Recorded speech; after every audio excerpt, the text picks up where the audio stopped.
Hi, everyone. Hi. How are you? How are you? Hi, Amberly. Hi, Liz. Hi, Joni.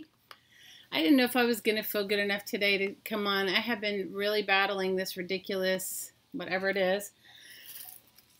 I don't know, whatever my hottie gave me. And you guys, I am so full on calamari that I've made myself a huge mess. Have any of you guys done that? Where you make it, hi Vicky, where you totally make yourself like the biggest mess ever, and that's where I am right now. I'm going through my stuff like seriously, like in a I don't know, in like a really detailed way, and I've made myself big huge mess. Hi Mitz. Oh, it has kicked my butt. Hey Kath. Hey, Carla. Hi, Lori. I don't feel any better. I've been taking, anyway, you guys, I thought, yesterday I felt so bad. I thought, but today, I don't know. I'm feeling okay for the moment. I took a bunch of Chinese medicine, Chinese herbs, and I've been doing, do you guys ever do like this neti pot, like a sinus rinse thing? It's kind of weird if you've never done it, but it can be very effective. Hey, Trish. So I have you guys, I found so many projects that I've started. It's so sad that I've started and I haven't finished. And it's been ridiculous. So what I was doing is when I was going through like little tiny bits and pieces of stuff, I said, will you guys just put it on my table? So when I came to sit down to start, my table was piled so high I couldn't even sit here. Guys, it's ridiculous. Ridiculous. Just because like when I was going through the boxes and cleaning out stuff, and I said to, my daughter who was helping me, I said, just do me a favor. I want to have that project, or I want to see that. Will you put it on my desk? Well, you guys, it became like a big pile. Hi, Samantha. Hi, Cassandra. Hi, Linda. How are you? I am not feeling good, Marcy. I do not know how to get over it. Hi, Julia. I have been taking my vitamin C. I have been doing that wonderful neti pot thing, that's a little trippy anyway. You guys, everybody I know saves me their envelopes. Isn't that great? It's good and it's bad, right? Because I have an envelope addiction. I have a momentary envelope addiction. Well, it's been going on for quite a while. So I don't know what I'm going to work on. I have so many projects, but hey, Mary Lou, you've been doing your calamari as you watch. Oh my gosh. The close would be, you love your neti pot. Kathy, it's like so, I don't know. It kind of freaks you out like when you're pouring it in your nose, right? Anybody else have that experience, or is it just me? Anyway, so I have some handy papers that I worked on last week. I don't know. I have so many projects.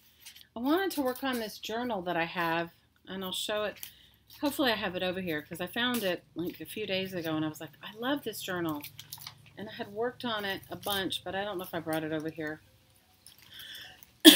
So I don't know how long I'm going to hang out tonight, but I'll hang out for as long as I can. And I don't know. I don't know what I want to work on. No idea. I haven't been, honestly, I haven't been inspired much lately. I've just not been feeling good. It is great for allergies. I've been using it so much. Hi, Val. Oh, Valerie, I hope I get better. I'm telling you. If this is Vogue, Valerie, this is like the worst I have ever had it. Hi, Jean.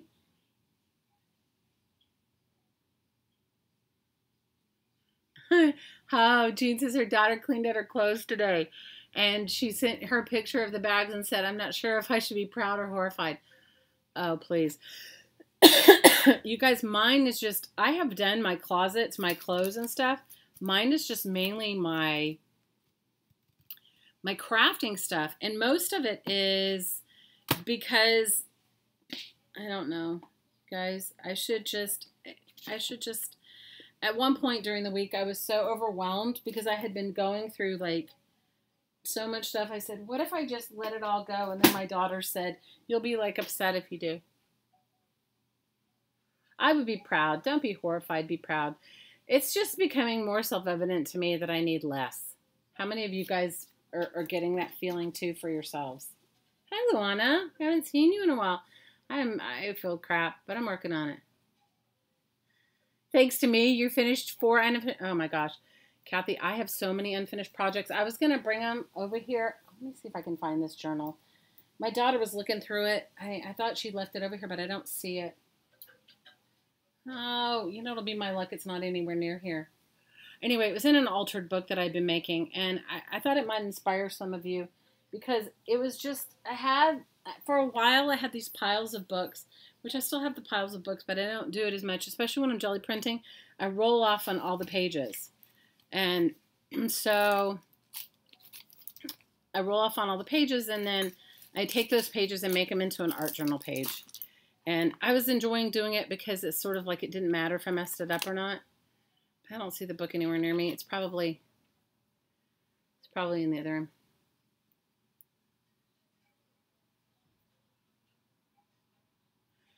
Amberly, it's like I'm finding that I just got to let it go. It's like it gets to be overwhelming. How many of you guys have that experience where it gets to be overwhelming? Where you're just like, I have so much stuff and I can only save so much and I just need to release some of it to other places where it might work better. Like I had some containers like this. How many of you guys get containers like this? So I used to do projects with school kids. I only have one lid over here. I found a whole bunch and I would save. They have to be clean ones. So, you know, if I'm going to use them and they're not, and they're used, they just can't have had meat products in them. And then like sometimes, you know, you can get fruit and different things. I just don't, this one was one that wasn't used. I think it was just the top of one.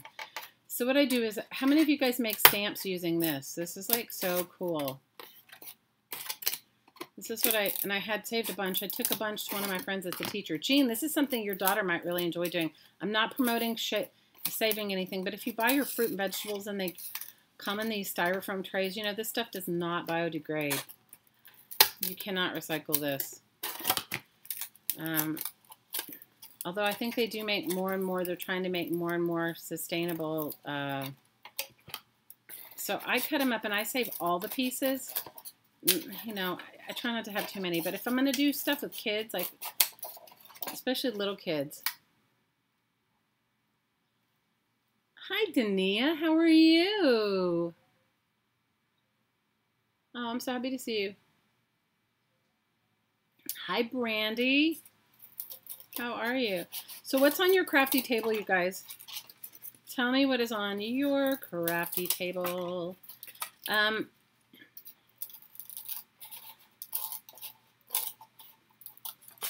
Usually I've arted all week. This week I have not arted. I have cleaned a lot, though, even though I didn't feel good.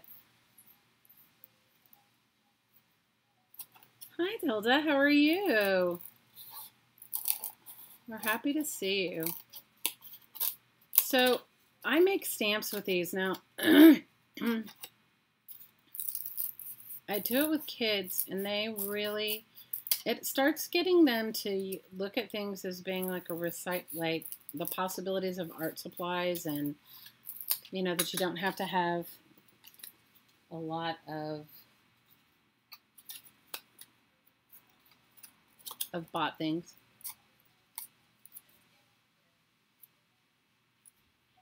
You donated all your non-Rubbermaid Tupperware. Oh, Trish, good for you.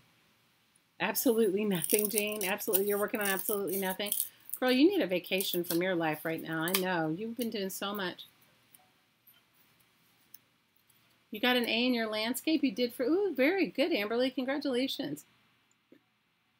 You have boho tags on your table. How are you, Miss Care? How are you? You guys, I have a confession. I got like the best Happy Meal, but I can't even show it to you guys. That's what I should do is I should go get my Happy Meal. Jane sent me some great Happy Meal, but it's all in my bedroom. Because I'm afraid to put anything in my little crafting space because I'm cleaning up. Hi, Linda Mac. How are you? Now you're working on your scavenger hunt journal. Oh, good for you. So I got, guys, I got the sneak preview of Barb's Mandala cards. Can I tell you guys? They are so, and I promised her I wouldn't show them until I think she's going to do, because I don't know if she has all of them yet, and I don't think you can order them yet, but I think she's going to do something on her first, in her live stream in July. You guys say, I don't know how much they're going to cost, because she gifted them to me. And you guys, I cried when I got them. They're amazing. You're good, busy, crazy, busy?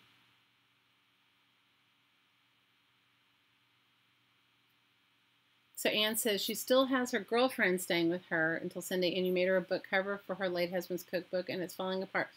Anne, you know what? Can you send me a pic? She loved it and she cried. Oh, Anne, that's so beautiful. You're so lovely. You've been crocheting baby blankets. Hey, Barb, I was giving my news. I was telling him that I got the best Happy Mail from you.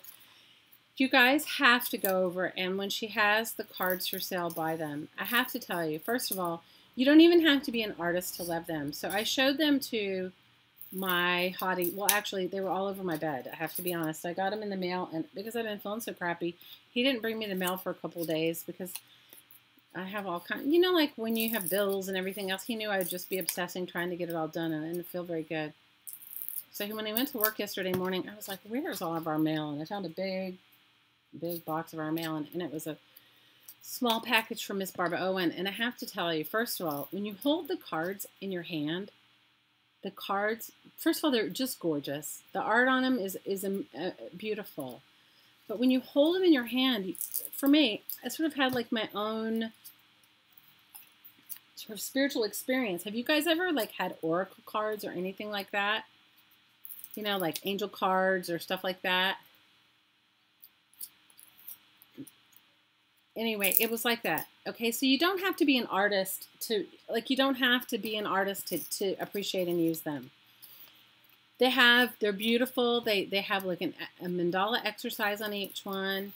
And then they have a beautiful quote, a very beautiful quote. So you could pick one card a day and they say something really beautiful on them. So like, if you like to be encouraged, you could just use them as that, even if you don't use them as like an art prompt. But if you go further, now I haven't seen the course because I know with the card it gives you this website address of where you can go and do the Mandala Madness course. So I haven't seen that part yet, but I will tell you that when you hold, just having them and just like picking a card for inspiration, they work like that. When you have, and the art is incredibly beautiful on them. And then the quality of the cards, like when you hold them, they have a really nice feel in your hands. And like they would be the kind of thing that you could buy someone for a birthday gift, that you could buy someone for a Mother's Day gift or a Christmas gift. And they go across the board. They go to be, say you have a friend that's really, you know, not necessarily artistic, but really loves positive affirmations and that sort of thing. Be perfect gift for them. Or you could give them to someone like who has everything. They're just really lovely, and I can't wait. So I am going to make myself a mandala journal, and I can't advise you enough. If you guys are going to get the cards, to do one too. So I don't know. This was one of the covers that I made when I did my acrylic pour. Unfortunately, when I laid it to dry and laid it on top of something else, so little bits of it came up. But this is you know, one of those acrylic pours, and I did it on, you guys don't even know the name of the book. So I think I'm going to use this as my mandala journal, and beginning on July 7th. So if any of you guys want to do it. So Barb says it's actually a mini course with the cards, and then there's also a full-length course too. So if you guys want to join me so what I'm going to do is, for those of you that buy the cards, go for it, you know. But what I'm going to do on Friday the 7th, after Barb's going to show you hers, I'm going to do Friday night in the stream on the 7th. I'm going to start my mandala journal. And what I'll do is I'll take the card, I'll pull a card from the deck, and then I'm going to practice the drawing of that mandala or what it says to do. in my mandala journal along with an inspiration. So if you can't afford to buy the deck, if you come on Friday and I'll try to put it in the description box of any day that I'm going to do it, you could follow along that day's lesson. So I'm going to do mine on July 7th. Obviously with Barb's permission, but I think Barb's, you know what, Elizabeth Brewer would be over the moon with that gift. It is a perfect gift for her. Lolly says her husband bought her a roll of drywall tape and you've been playing around with it. Ooh, I love drywall tape. That's awesome. You did a cooking video? Can you clean? Ooh, Dania, what kind of cooking did you make? You get the cards if you go to Barb Owen's website on howtogetcreative.com. And I don't know exactly when they're going on sale. All I can tell you is that I just got them yesterday, and I've been looking through them and holding them and messing with them and, you know, playing with them. So anyway, so I think that's what I'm going to do with this cover. I need to repair some of it. I need to make an inside part. This one is just a book cover, and it has some, what do you call this? Duct tape. But I think I'm going to make my mandala journal. Have you guys ever drawn mandalas? Have you ever done it? It's so soothing and cathartic, and you don't have to be a fabulous artist to do it. And they all come out good no matter what. I mean, anyway, that's what I think. So that's what I'm going to do with this cover. And I got to repair my bits where I laid on top. I will say, you know, I've done a bunch of acrylic pours. I think they come out the best when you do them on wood. I won't say that I love the way my acrylic pours come out on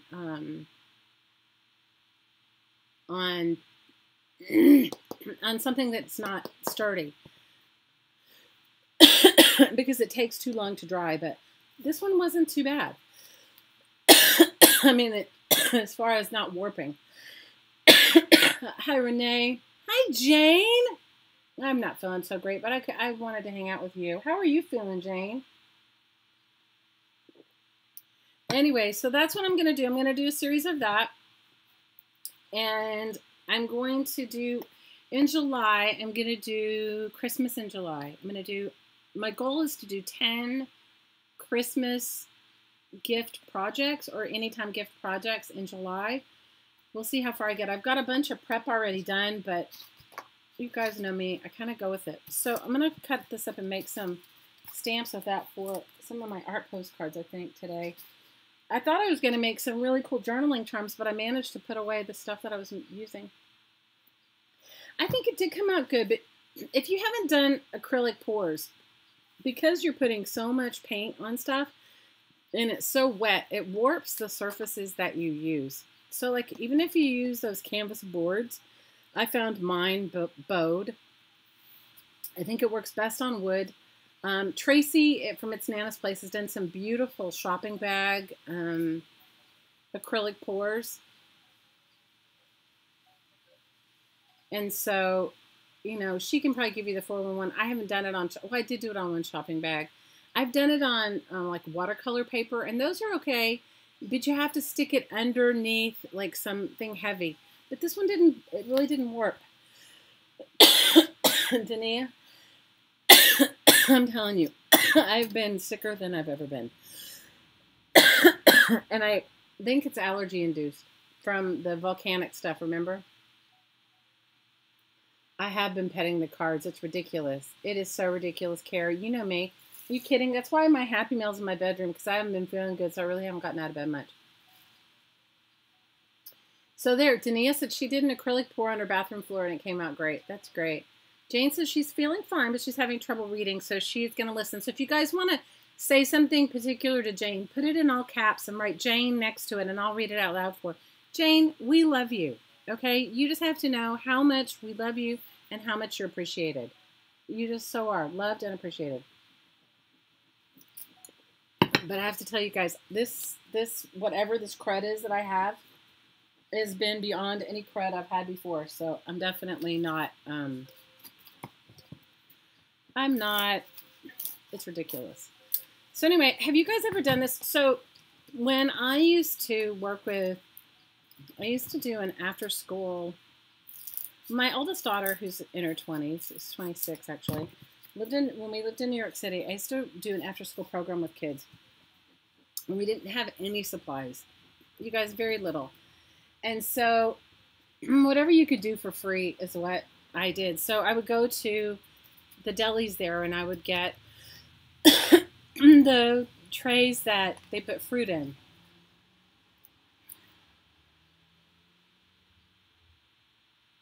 Oh, well, Angela, we send you love. We're happy you're here. So everybody's saying, Jane, Dania says, Jane, we are family. I'm sorry, you guys. Let me turn my phone off. My phone has decided it's going to ring no matter what. Jane, Dania, Kara saying, Jane, we seriously love you. Ask a doctor for a Z-Pack. I don't think it's a, you know what? Kathy, I don't think it's that kind of a thing. I think it's from Vogue. Valerie can fill you guys in on how the Vogue works here. It's sort of like the Santa Ana winds in California. It sort of weakens your immune system. You have a sinus infection? No, that's not good. Well, we love you, Angela. We're glad you're here. Oh, no, Brandy. I hope you guys aren't getting whatever I have. I hope I'm not giving it to you. That's just the worst. Okay, so what I find works, I used to have kids draw their portraits on this stuff, and I made quilts. Jean, this is a great project for your daughter. What grade does she teach? I forget. But I did this with little kids, like little kids, like preschool, like 4 and 5 to like 10 or 11, and then I've done it with older kids. But I had them draw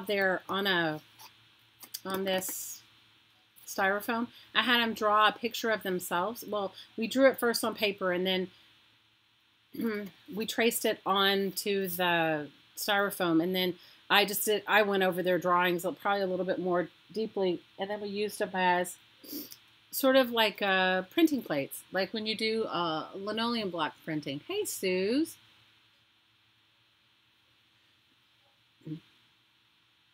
Hi, Linda.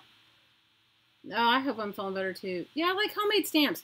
But what's kind of cool about it is like, here, let's just say, okay, so you know, like, I don't even have my journal here. This is like so frustrating. Okay, let me find something. No, but I have those art postcards. Okay, so that'll be good. So you know, like when you're doing, let me find some blank ones. Hopefully I have some blank ones. Okay, so like these are blank. So you know, like when you're doing, when you're making something a specific size, and you don't have a stamp that fits that size, or maybe you say, oh, I'd like, I don't know, I'd like some art marks or something on it. Here, let's do this one because I've kind of painted on it. But say I want a border that is exactly the same size as this, right? So then I can decide, I can say, oh, okay, well, cool. I'm going to draw a border on this thing. So you can, when you get this styrofoam stuff, and you guys get it for free from your grocery store, if you ask them, if you go to the vegetable department, they'll give it to you. They will totally, I mean, they'll give you stuff like this. Let's see that, and then let's see, what else do I want on here? Maybe I'll do something different on, let me see.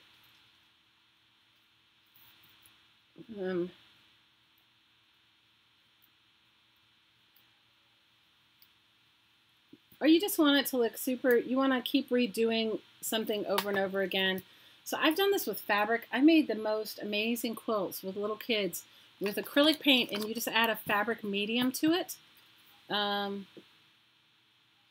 You add a fabric medium to it, and it works great. It does work better if you have like a rolling, like something to brayer your paint or your ink on. Let me see. You could use ink or paint. I've done it with all different things. I've also done it with food coloring.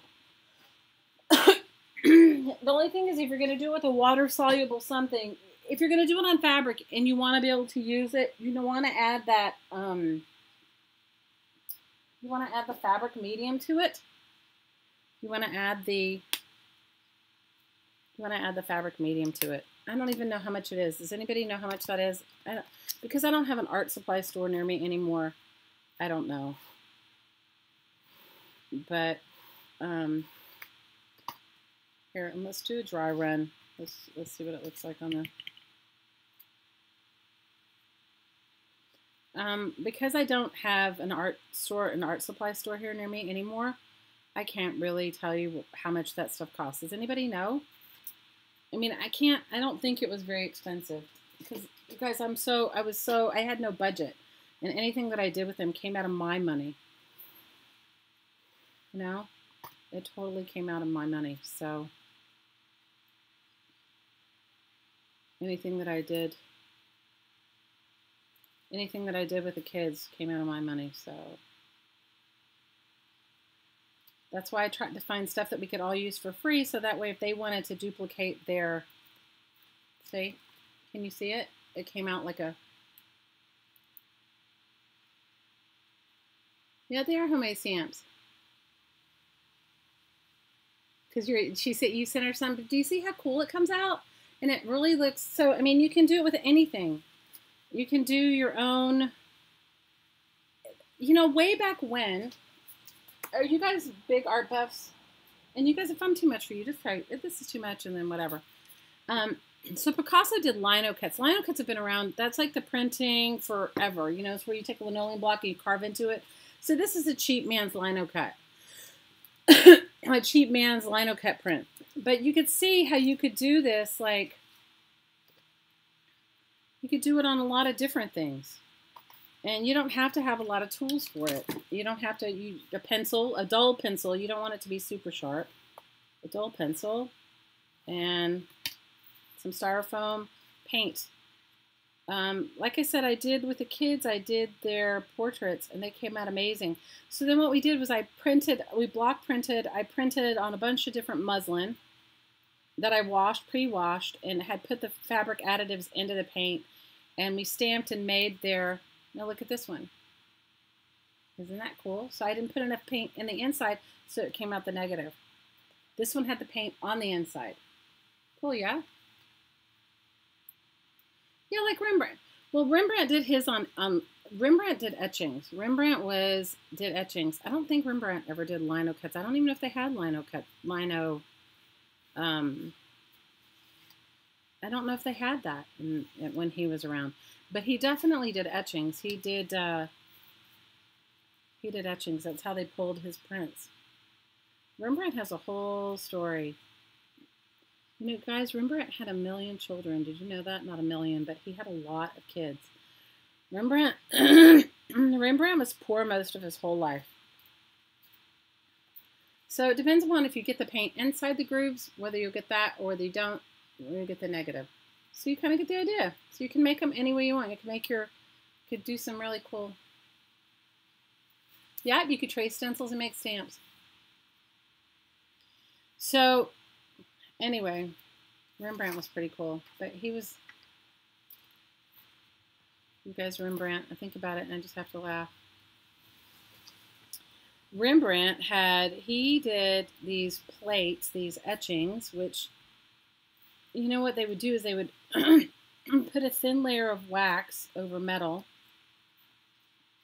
and they would put a thin layer of wax over metal, and then they would carve through the wax. And you have to realize they would carve in multiple stages. So they would carve over it, and then they took like an acid to it, like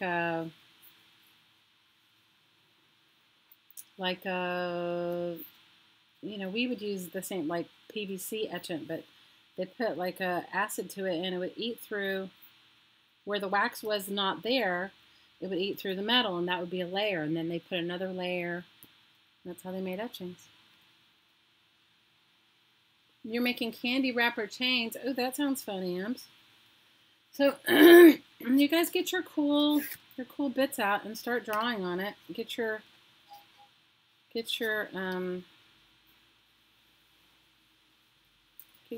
stuff out and start drawing. Did you guys? How many of you guys watched Meridell Abrams last week? I was there for a little bit at the beginning. And she was doing some art journal prompts, and they called for crosses. And I was trying to type to her in the description to do this type of crossing. So I make it up and see if I can find that journal.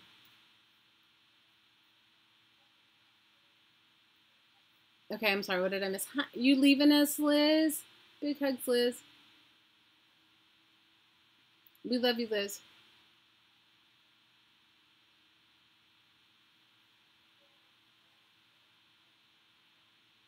This is the styrofoam that you get from a container, Renee. You know, the cheap, like in a to-go container. So I was trying to tell Meridel to put these sort of crosses on her thing, but I couldn't. You guys, sometimes when you're chatting and the chat goes by and you're and you're chatting. Liz, we love you. Linda's saying, you listen to the meditation. Oh, you listen to the inner child meditation? Yeah, Linda, he does say, I love you. Yes, Linda listened to the inner child meditation. She's asking what he says. So in that particular inner child meditation, he is talking to his inner child, and he's telling his inner child, you know, I'm sorry for not listening to you. I'm sorry for not listening to you. I'm sorry for, please forgive me. You know, that's what he's saying. He says, I love you. I'm sorry. Please forgive me. How many of you guys did that meditation? It was pretty powerful. Because I do a type of meditation pretty much every day. Jane says her city has rules about styrofoam. That's awesome, Jane. Ours doesn't. And it's not biodegradable, so. Well, if you don't want to use this, and if you get that, you know what I'm talking about, the foam sheets that you can buy, big box store, the kids fun foam, you could do the same thing. This is just usually free. So this was what I was telling Meridel to put on her, to put on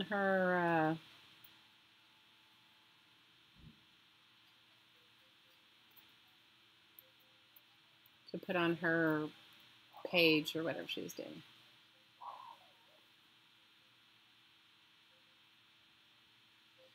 I saw Jane's pasties. They're awesome, Jane. You did a fabulous job on your pasties.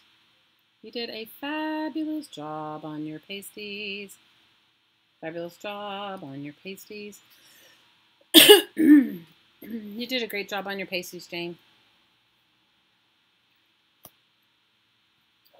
Your city got rid of plastic straws. Oh, that's so good. You know what? We should here. You know, they try to do, we did away with plastic shopping bags here, which for us was a really big deal. You know, so because you guys, they get caught with the turtles, and it's horrible. You know, it's like really bad. And so, okay, I should have done this one bigger. Should have done the crosses bigger or deeper.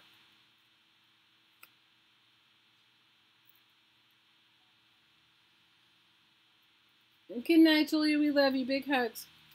All right. So I think I'm going to work on my art postcards.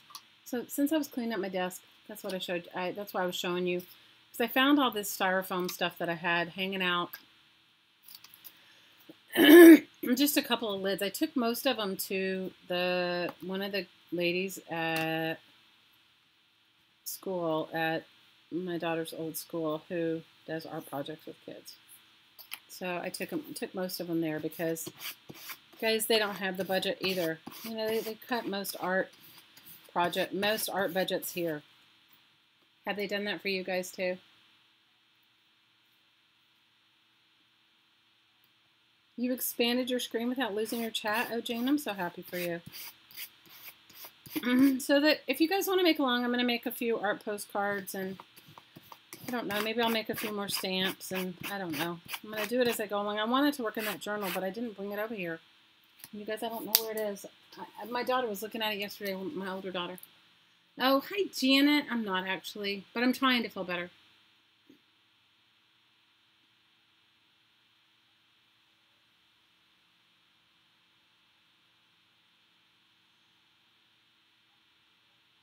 You think school's everywhere cutting them? I think it sucks, don't you guys? Think of how much joy that art has brought you guys, and has brought me, and has brought all of us.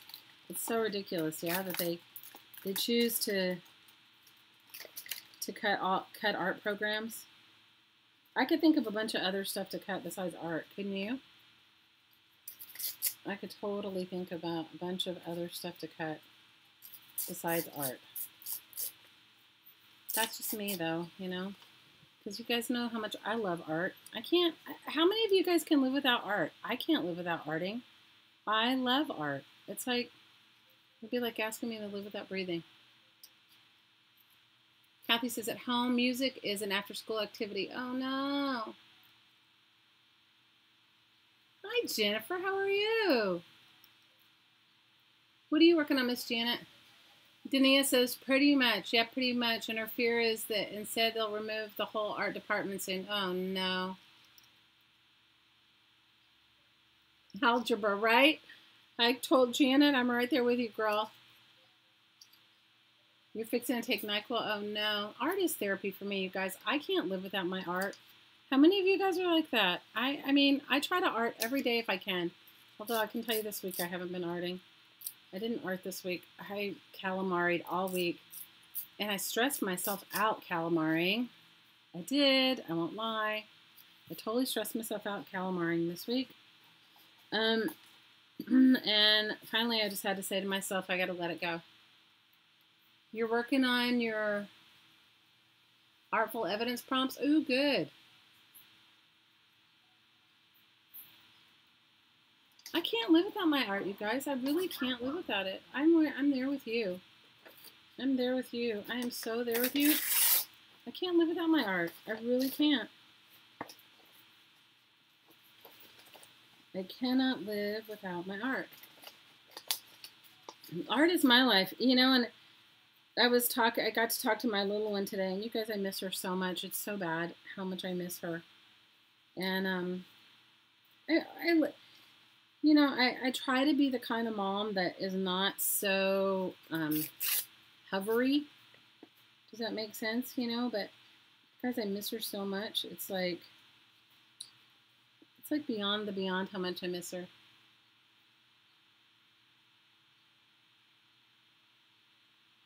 Oh, cursive writing. Forget it. I don't even think they teach it in school anymore. I write all the time in cursive, and my little one goes, what did you write?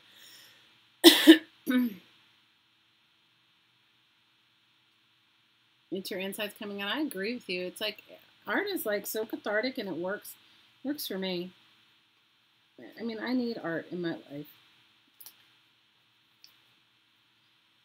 So tell me what's on your artful tables, you guys. My calamari is full blown. I mean, Heidi and I actually talked yesterday. I used to have an art studio. When we lived on the other side of the island, I had an art studio. And I don't have that here anymore. You know, I don't have that art studio. And we were talking about it because I said to him, you know, I said, I feel like, you know, especially when I was making jewelry, because the chemicals and stuff, you got to have a place to do, you got to have a place to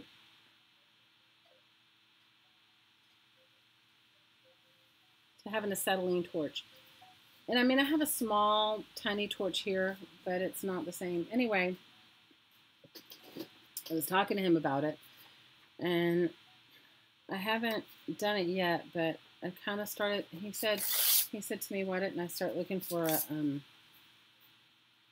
he said, why didn't I look for a studio? So I may. I sincerely may. So we'll see how that goes. So if that happens, I don't know. You know, his conversation with me, which was so sweet, you guys. He was like, I know that you're stressing out because we have all this company coming. Hi, Jim. Everybody say hi to Jim.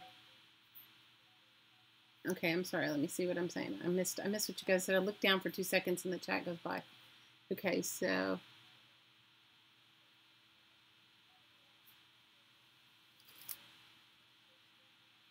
Amberly's saying that she spent 9 years without art because she was hyper focused on parenting and work, and she was so depressed. and in a foul mood constantly, right? So when you bringing art back into your life has made you feel better. Yes, right? A better mom and a better parent. I think it's the same for everybody. I think it's the same for everybody. They don't teach cursive where you are either. Well, I taught my littlest one. I'm working with her on it. Everybody send Jim some love. I appreciate a thumbs up. Thanks, Janet.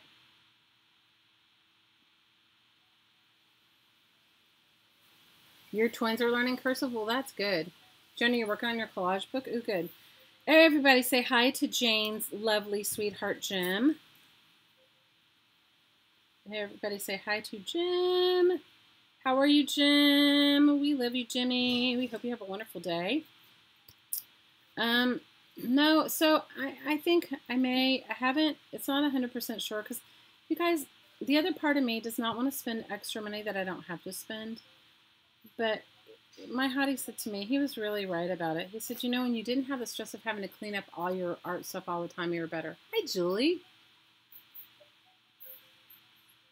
Everybody saying hi to you, Jim. Linda saying hi, Jim. Janet saying hi, Jim. Hi, Julianne. Oh, we're glad you're here. Kira saying, Jim, you have a gorgeous wife. Amberly saying hi, Jim. Carla saying hi, Jim. Tilda saying hi, Jim. Jim saying hi back. Cassandra saying hi, Jim. Renee saying hi. Linda saying hi.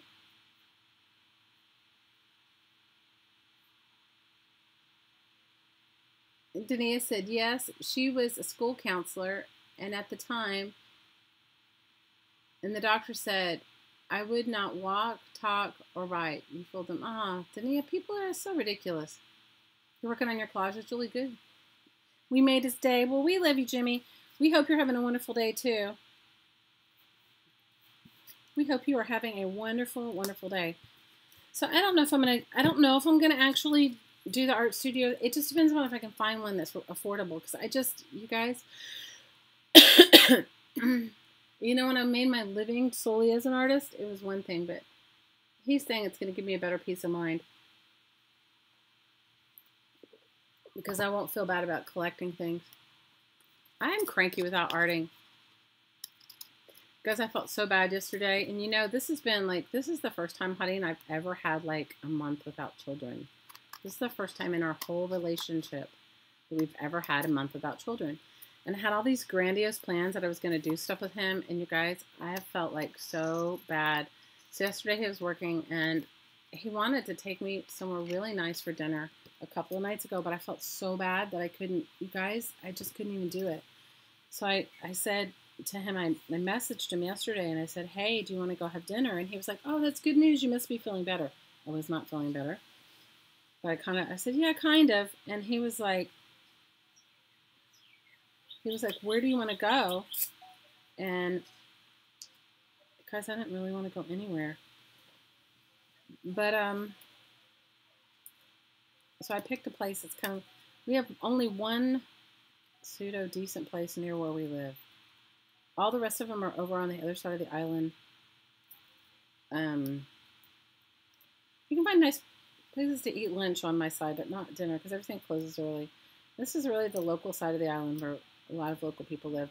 It's beautiful, but you know, we really don't have the focus for the high-end restaurant. So, not that you have to go to a high-end restaurant, but put it this way, everything closes here like really early. Hey, Amber. Oh. Who had a stroke? I'm missing the chat, you guys. I'm sorry.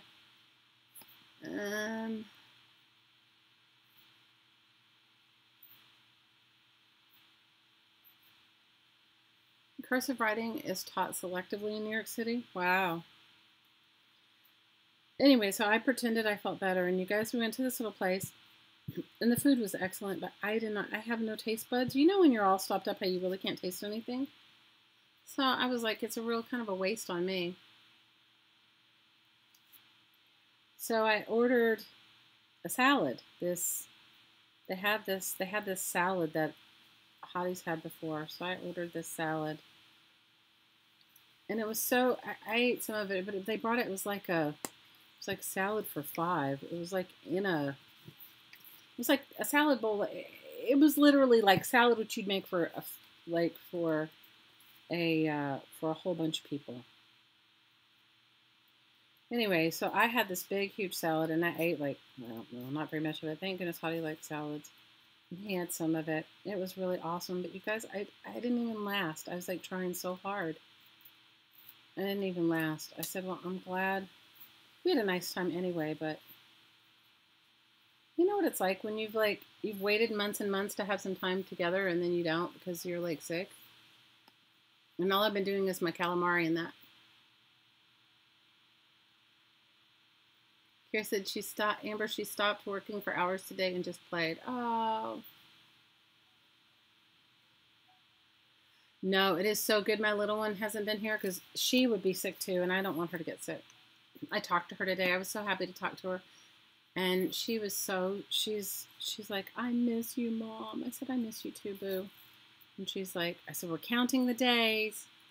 She's so sweet, you guys. She's like the sweetest child. I don't know. You know what? I think I'm a much better parent now than I was when my other kids were little. I think I have more patience now than I did then. You know? She told me she's having a hard time following rules. I said, I'm sorry. Guys, she lives with me. We don't really have any rules. I mean, our rules are be kind, generous, nice, you know, that type of rule. We don't have any real rules. How many of you guys raise your kids like that? I find it works better for me. You know, and I don't know that you can raise all children like that, but for the way I parent, I find it works better. Oh, congratulations, Amber!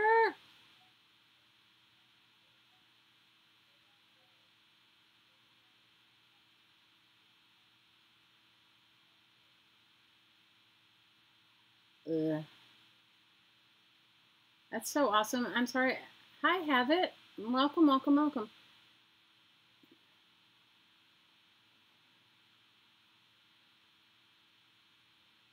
Oh, I'm so glad you did it. Good for you. Yeah, going live is not always easy. It's not as easy as one might think it is, right? Kind of makes you, it is a little nerve-wracking. All right, I have these two postcards. Let me see what else I can put on them. I think it's not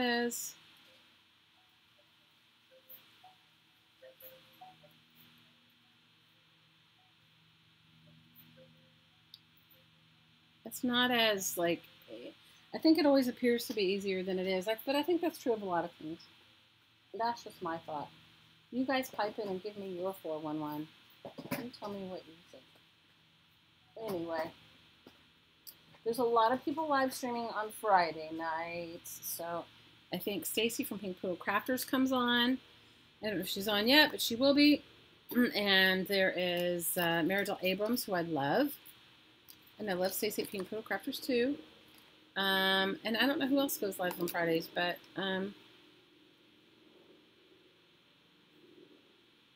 it is better once the chat gets rolling, Amber. I agree with you. It is better.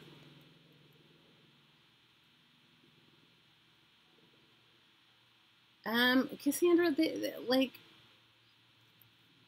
because she is like such a really sweet child, she's got such a wonderful disposition. I really don't interfere with any of that. Like, I don't try to put any of my energy on her anyway like that at all. And so I think my ex's partners never had children. So, and is a first grade school teacher. And so I think she kind of views having, and I don't know this for sure, but just from the way my daughter's explained to me how she is, I think she views like parenting the same way she does when you have a kid in a classroom. So tonight my daughter was like telling me, she was kind of complaining, and I was trying to tell her, you know, think positive. She was like, you know, I told you guys we live in a really small house. And you know, I pretty much let her do what she wants when she wants to do it. And I mean, of course, there are things that we have to get done, but she's very respectful and she pitches in, and she's a really good, sweet girl. I mean, I have to tell you, she's very easy to be around. You know, she's not a lot of drama, and she's very, very, very easy to be around. So I guess his partner has never really had children and is constantly telling my daughter, like when my daughter's doing something, like when I cook, I talk to my children or whatever, whoever's in the house, like we're all conversing. It's not a formal thing, you know, it's just sort of like hanging out and talking or whatever. And I guess my daughter wasn't paying enough attention to them. She was coloring or drawing or something, and his girlfriend got upset with her and told her she had to look at her when she's speaking to her and how rude it is and all this stuff. And it upset my daughter because she's very empathic and she takes on everything. And I said, honey, I said, I'm so sorry you have to go through that. You know, she's like, I have to stop whatever I'm doing because if I don't stop what I'm doing and look at her, then I have to hear about it. And I was like, oh, that doesn't sound good. You know what? I guess it's just all in parenting styles, you guys. You know, that's all. That's all. I guess that's really all it is. You know, I don't know. And my ex, instead of him saying this is an opportunity for him to really be close to our daughter, he's just sort of like, I don't know. He's putting his girlfriend in a position where she shouldn't have to be. You know, no one should make their partner parent their children. You should be your own child's parent, right? Unless your partner really wants to participate in that. And in which case you should be these are my feelings.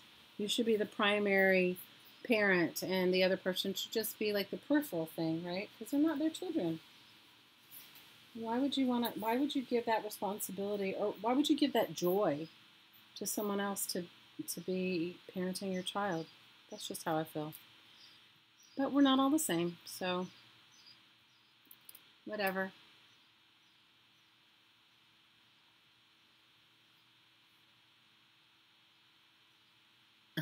Okay, all you sick people, do not breathe on your monitor. You do not want it. You're so funny. Hey, Charlene. Well, I mean, she teaches first grade, so that, you know, I don't know. You guys, and also, too, you have to realize she's my last child, so I was probably a much more uptight parent with my 26-year-old, and maybe I parented her that way. I personally don't remember it, but, I mean, I don't remember parenting like that, but maybe I did.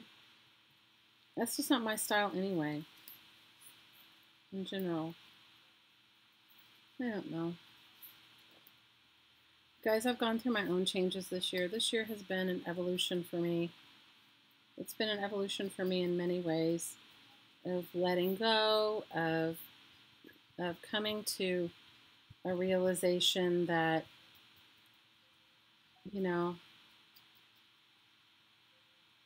no matter how much you want for someone else, they have to want it for themselves in order for any real lasting change to happen. At least that's what I'm experiencing. But you guys pipe in and tell me what you're experiencing. Alexander says, oh gosh, somebody who thinks they're dealing with a first grader, yes. And then the opportunity for your daughter is to learn to deal with different kind of managers. That's true, Kara, but you know, her time with her dad's so limited. She's just stressed out. Honestly, she called me the other day crying. It broke my heart. I didn't even know what to do with it. Oh no, Kathy, sending you love. Hi, Ann. You know, you taught first grade for 10 years. Oh, Cassandra, I bet you're an awesome first grade teacher. Oh no, Kathy, we're sending you love, girl.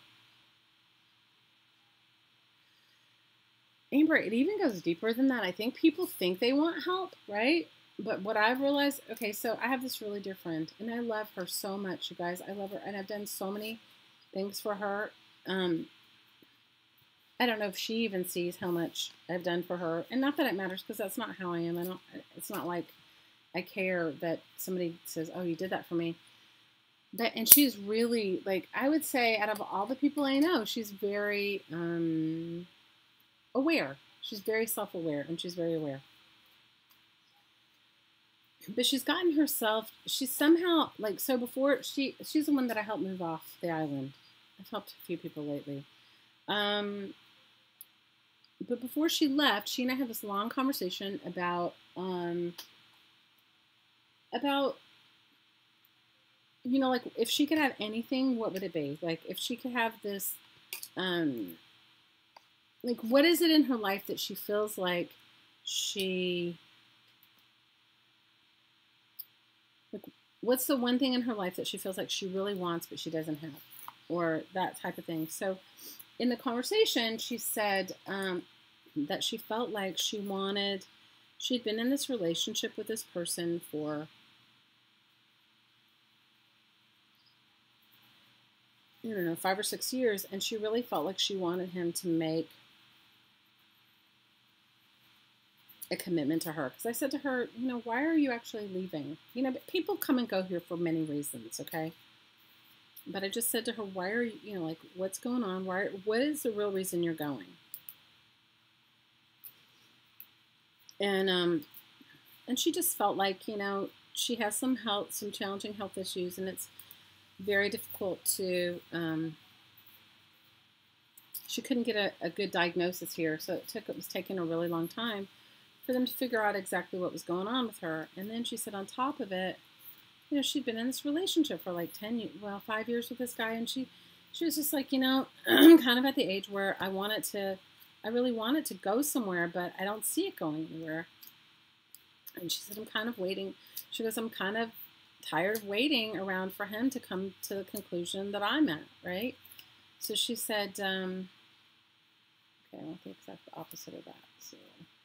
So she said, you know, she was pretty forthright about it. She said, I've been kind of waiting for him to just to come to a place where he wants to be in a committed relationship. And she goes, I just don't see that happening. So, you know, I said, I understand. So she moves away. Her house is still on the market here.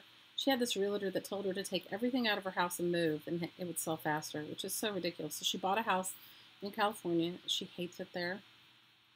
You guys, once you've lived on an island, it's really hard to go back to anywhere where people are, one thing I can say about living here is that people are nobody imposes their issues on you, like, and nobody judges you. I mean, that's one of the most beautiful things about living here. Like, nobody really judges you. Nobody's watching you. Nobody is watching to see whether you're keeping up with the Joneses. And it's not so superficial, you know. And I guess wherever she moved in California is a little bit more superficial. You know, it's more like, oh, you're driving that old car, or, you know, that sort of thing. Anyway, she's not happy in California. So I was talking to her. So before she left, she said to me, you know, she wanted him to make a commitment to her. She really wanted him to make a commitment to her. Okay, I don't like that one. So based on the fact that she wanted him to make a commitment to her, she was like, you know, I'll do it with my jelly plate. It'll work better on the jelly plate. So she wanted him to make a commitment to her, and she felt like he wasn't making a commitment to her. That they'd been together, and she's older than he is, and, you know, she felt like it was not, that he wasn't exactly the same energy she was putting into their relationship. So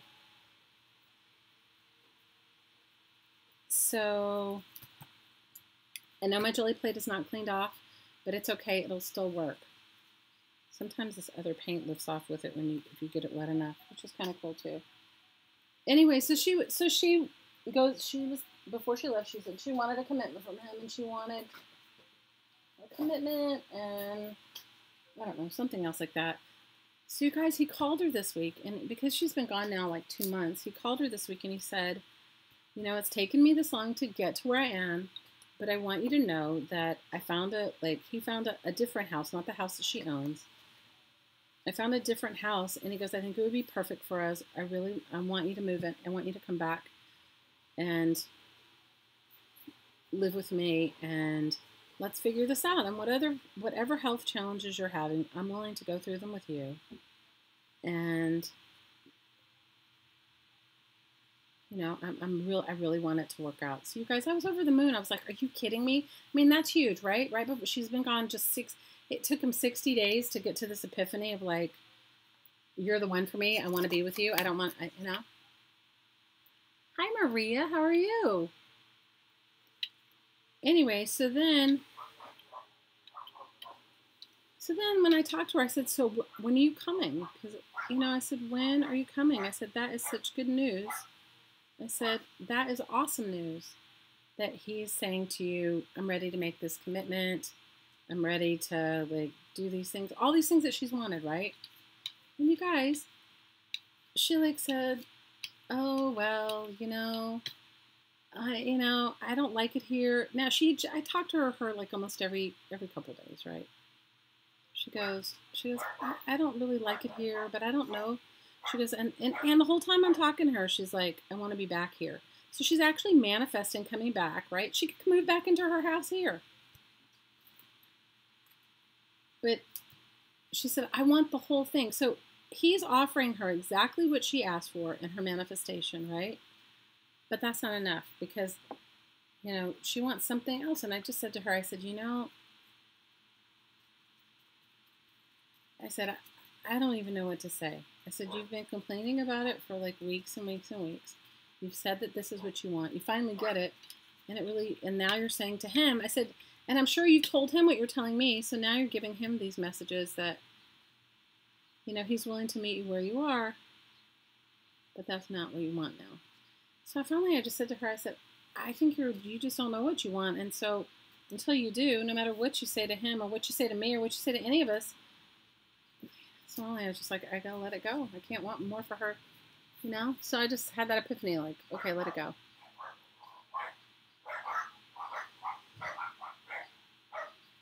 And saying, of course, empathic kids also often hear intent. Oh, you're absolutely right, Anne.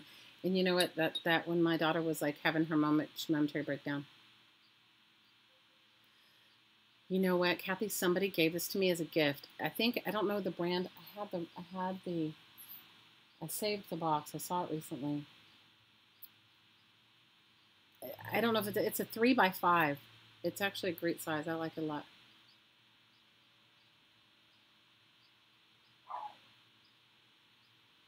Amber says that's the problem. People always want more in their side. That's fine. Well, but you know what, Amber? For me, I would not spend any time talking about it. Like, I wouldn't, I just said, I didn't say anything to her. I said, well, I said, you'll figure it out. And then I just had to say to myself, let it go. Like, you can't help her more than she's helped you. You can't, not more than you can't help her more than she's willing to accept. Does that mean does that make sense? And I can't be there. I can't want more for her than she wants for herself. I'm going to try to clean this off. Let me see if I can I like this side of this paper. Let me see if I found my other paper. It was ridiculous, and I had to, because Hottie knows her really well too. Hottie just like shook his head, and he was like, he's just said to me, he said, Shelly, she's always been sort of ambivalent. It goes, you've had much more patience with her than most people. It's not even patience, you guys. I just was like, she's definitely in, I look at my life as phases. You guys can tell me what you think, okay? So I look at, when you're, 1 through 25, you're, or maybe even 1 through 35 now. Hang on, I'm going to sneeze. Is, your phase 1 of your life. Well, 25, because your phase 1 of your life, trying to figure out what you want to do, that sort of thing, kind of find yourself, right? 35 through, say, 35 through probably 50, you're just trying to gathering goals and different things like that, right? And then 50 through probably 65, you're probably I'm kind of satisfied with my life, or right? And then finally when you're 75 to whatever, however long you live, you're in sort of the golden years, the years of I've done all that, none of that matters. You've kind of figured out you kind of figured out what's meaningful to you. And I mean, it would be great if we did it when we were in our 20s, but trust me, I have 20-year-old kids, daughters, and they think that I'm an idiot, and I'm in my 50s, right? So, I think for all of us, we're going through that phase of trying to figure it out. So, she's well into her 60s, you know, heading towards 70. And, you know, I honestly, I want to say to her, but I didn't. I want to say, like, this guy's giving you everything that you ask for. You're almost 70. Like, what are you waiting for? You know what I mean? I mean, I guess when you're 20, if you had those things, then you're like, okay, I want more. But when you're almost 70, I don't know. I'm in my mid 50s and I'm kind of like to the stage of where I'm just enjoying my life and not actually aspiring to have anything.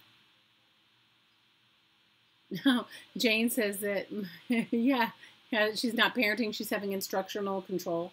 Yeah, you're absolutely right.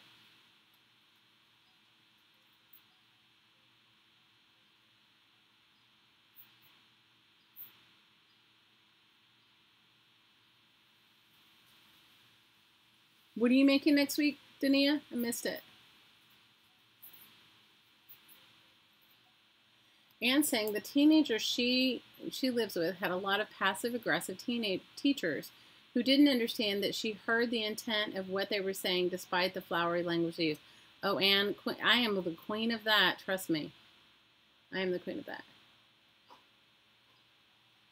I know Kathy says, Jesus, she's in her 70s and she wants to get married. What's wrong with her?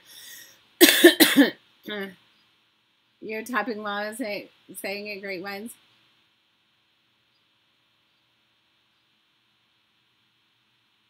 And Jane, I like the way you phrase that too. I agree with you, Dania. I totally agree with you.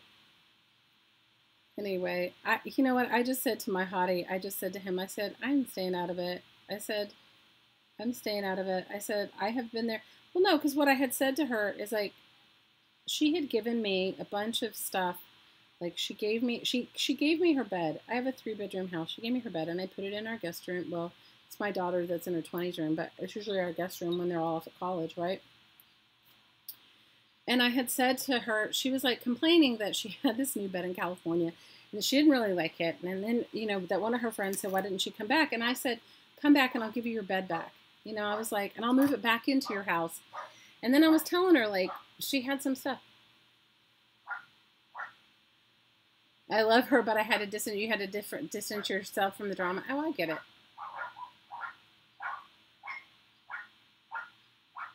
it. You're so funny, Kathy. No, I just, you know what, for me, though, I was just like, honestly, I was like, after all the things, and, you know, my poor hottie, he hears my side, he hears me talking to her on the phone, and he's just like, and he knows her really well. Anyway, he just says, you know, I think it's just all about attention for her. I said, maybe. I said, but I can't, like, you know, she asked me what's going on in my life, and I just say, if somebody that you know is addicted to like that sort of thing, and they ask you what's going on in your life, I just say, my life is great. I usually tell everybody, my life's great. Even if it isn't. I'm like, my life's good. It's great.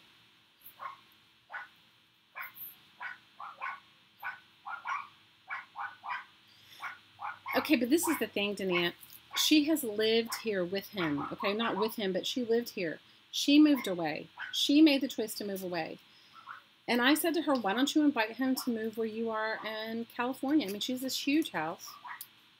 She lives by herself. You know, I said, if you don't want to come here, why don't you go there? Yes, you're right, Amber. Some people do feed off attention and drama. You're right. Okay, I have got to clean up this jelly plate. I was so bad. I just let it get to, usually I pull so many prints off of it, it doesn't matter. And eventually the dried paint will come off. I haven't used it as much as I normally do. No, I agree with you. I agree with you guys. I totally agree. I'm going to let it sit with this water on it, and then I'll... Dania says, yes, she has someone in her life that feeds off of drama. I hear. I get you.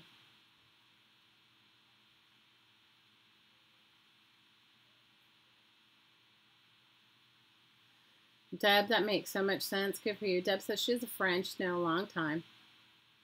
And she supported her through a lot. And she just likes the attention of the poor me. So now I just send her love. That's the best way. Hi, Kayala. How are you? Aloha Friday.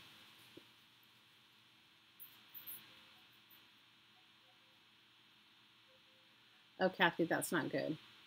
So not good. No drama. No drama for this mama. You guys, I like my peaceful life. I like my peaceful life. So I'm doing this meditation. Maybe I'll do it with you guys one time. I'm doing this meditation every day. Okay? And I don't know if I can do it with you guys today because I'm not, I don't know. We'll see. Cassandra, I still owe you a birthday song. But girl, I don't think I could sing it well. So you're going to have to wait till I can sing it well. And who else's birthday was it? It was somebody else's besides Cassandra's. Who else was it?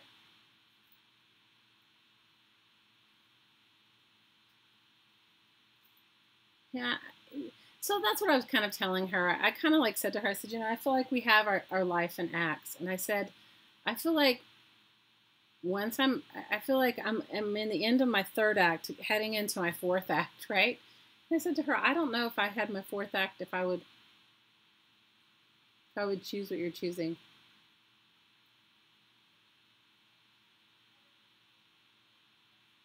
Oh no, Amberly, that's horrible.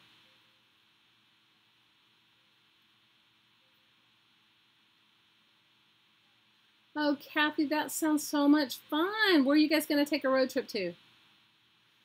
I know, Cassandra, I still owe everybody their mail. Not everybody. I've sent some of it out. I still owe them to you.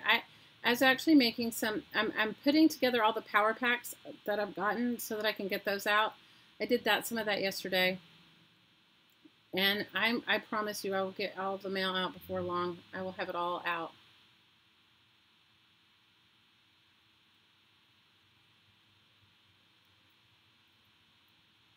I also have your mom's birthday thing right here too, Cassandra. I haven't sent that out either.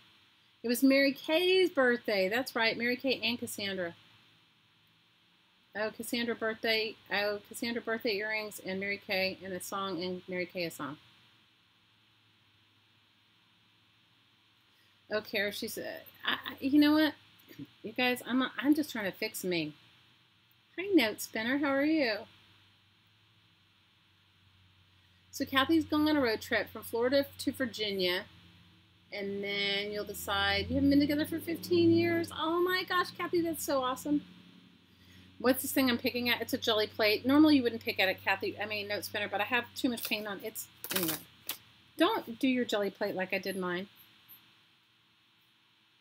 Because, give me a second. I'm going to clean it off really quick.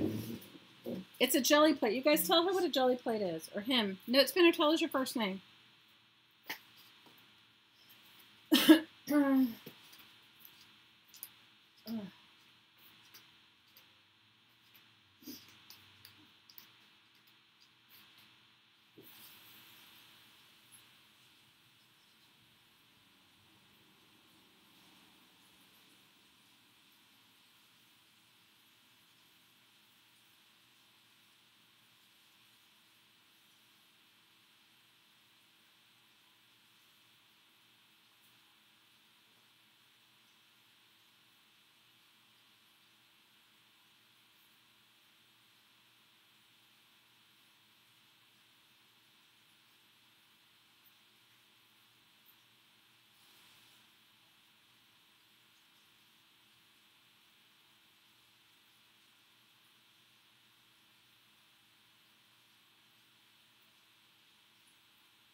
I didn't totally clean it off because I kind of like the way that looks, and that might actually come off in some of the postcards, so that'll be good.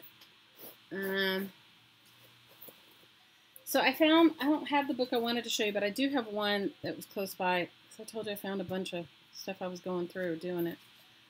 This is a jelly plate note spinner, so it's cool. It's a cool thing.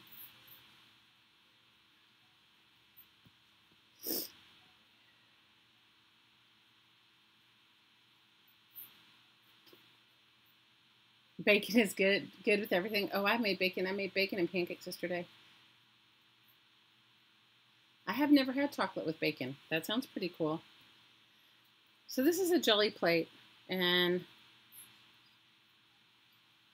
you can make them yourself. This one's a commercially bought one, but you can make them yourself. And you guys tell if Note Spinner's still here. You guys can fill Note Spinner in on the 411 on jelly plates.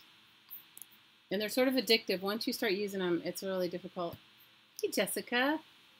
You're not going to last long, girl. I have not been feeling good. Today I didn't even think I was going to do anything with you guys. I was feeling so bad.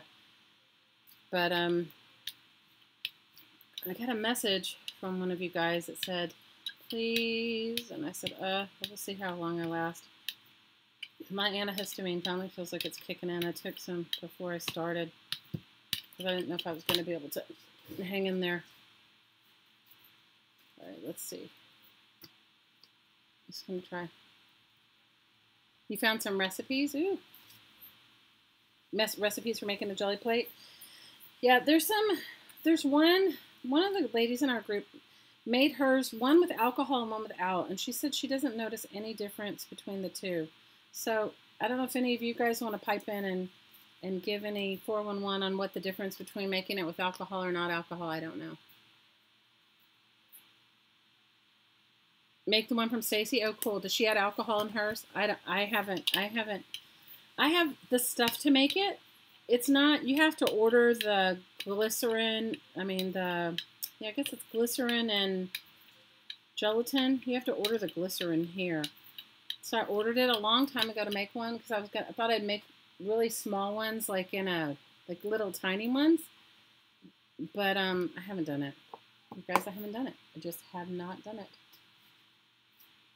Wanted to do it, haven't done it.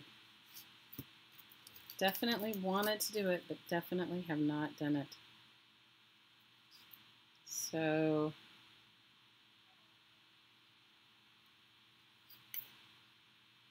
that is where I'm at. I wanted to make one, but have not done it. But it's cool. They're very cool. They're very, very, very cool. How many of you guys have used your jelly plate and are addicted to them? I know many of us really love a jelly plate.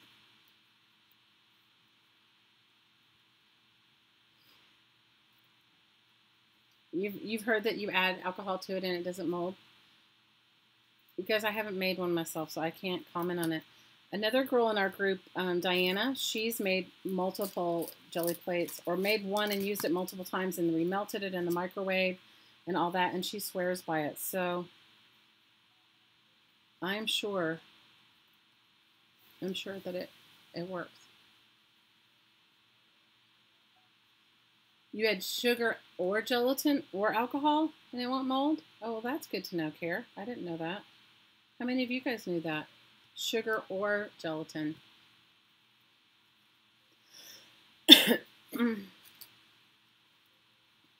Yeah, so my little one comes home soon. You guys, I'm so excited. It's so ridiculous. Hattie and I were talking about it today. I was like, I cannot wait. I've missed her so much. I have missed her.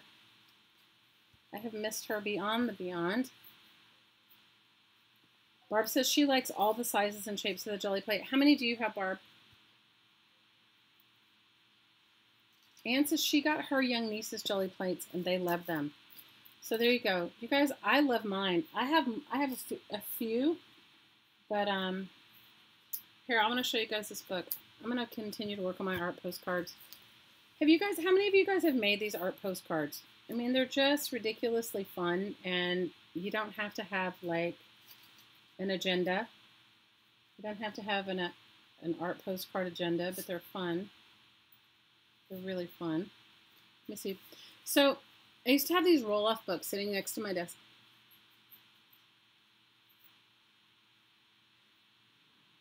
Oh, Jane's saying you cannot remelt a commercially made one. There you go. Chrissy understood you use Knox, gelatin, and water. Okay, cool. See, I think the recipe is like glycerin, gelatin, water, and is there something else to it?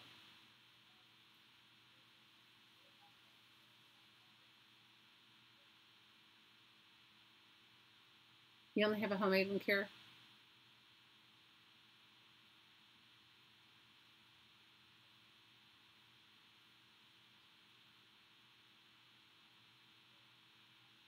You're making it, Linda? Oh, good. Okay, so this is one of those books. Let me see if there's a page in here that I can. So remember when I told you guys that I have like roll-off books that I use, and I have. So this is one of those roll-off books. Let me find a page and something else I can. Before this dries, before this more of this stuff dries on this jelly plate. So I have normally, and I don't have them here now because I've cleaned off everything because I've moved them all away. Aloha, Kayla, we love you. Use glycerin, okay.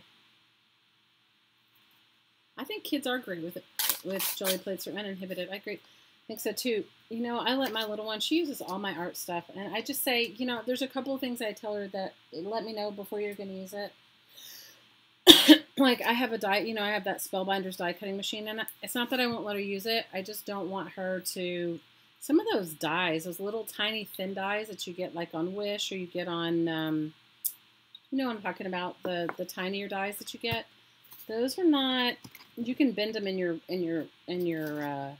die cutting machine. So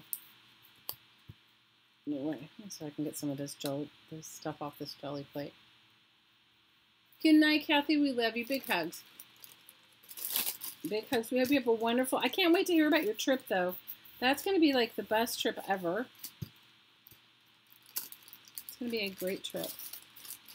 You're going to have a wonderful time. Guys, don't use your jelly plate like I use mine. You can wash it. It'll eventually come off if you keep using it. If I added more, let me add more paint to this. Let me just see if I can get it all off. I've got paint all over this, and we'll see if I can get it to come off. If not, if you soak them, you can wash them off.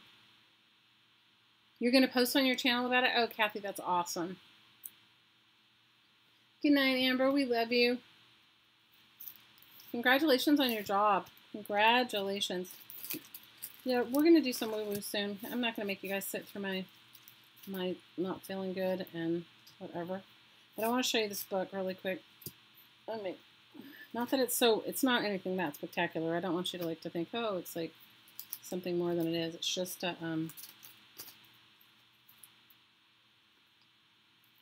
it's just a roll-off book, but I wanted to show you because somebody asked me the other day, who is it in here that says, what do you do with all the junk journals you make? Or somebody wrote it to me.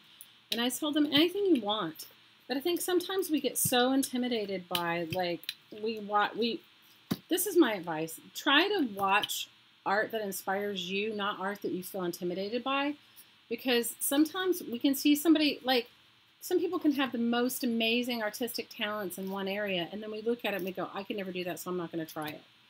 So, you know, I advise you, like, my advice is watch what inspires you, and then, you know, and try it. So, this was an altered book. I had a bunch, used to have a bunch of them sitting by my desk. This is that one, Who Moved My Cheese? Remember I was telling you guys to get those really cheap books, or most of them are free. Now, I haven't finished this one by any means. I started to paint it with black paint. I may paint more on it or not. I don't know. But it sat next to my desk. And every time I was using a stencil or stuff that I had extra of, or was trying a new stencil out and sprayed, I put it in here. Or, do you see? So it's like the beginning of an art journal. So because it's just the backgrounds of stuff, jelly printed or stenciled or roll off, you could go back and start, and none of the pages are glued together except in the back where I put pockets. So you could go back and you could use it as the beginning of an art journal. Hey, Scotty. We love you, Scotty. We're glad you're here.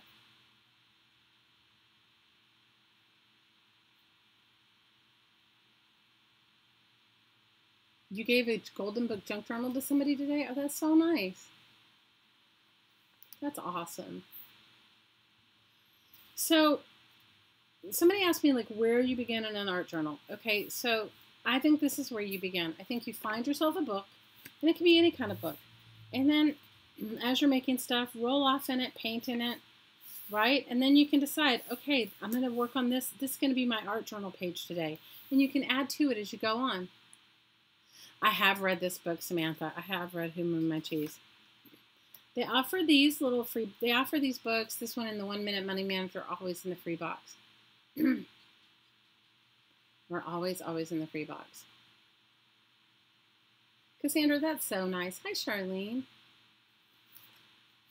So I say start here. This is something anybody can start and do. Okay, it's not, just start. And then the next step would be, okay, pick a page and work on it for that day. Or I put pockets in the back of mine. So obviously I was going through a lot of fuchsia at this moment. I was going through my fuchsia moment. Oh, look, and here's some deli paper somebody sent me. Or maybe I got it myself. I don't even remember. So I would say start here. Like start here. If this is like the so super simple, easy, no big deal, right? No commitment, no. And if you mess it up, you mess it up.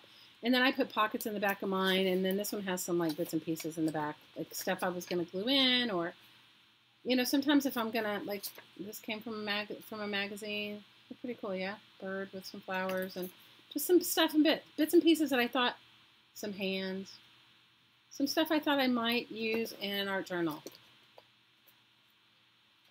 Here's a tag I made out of a paper bag and another in a magazine page, and then I made like a little dangle on it with some wire and a seashell. I mean, so I would say begin here. Like somebody asked me the other day, they were like asking me like, they were looking at some Jane Davenport journals, which I think are probably really beautiful. I mean, I personally don't have any Jane Davenport. How many of you guys have a Jane Davenport journal? I don't have any of those. I'm sure they're amazing, but they're probably, what, $25?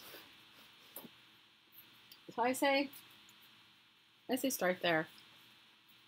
I say start there and then just start and then start working on it. That's what I say. But I mean, what do I know?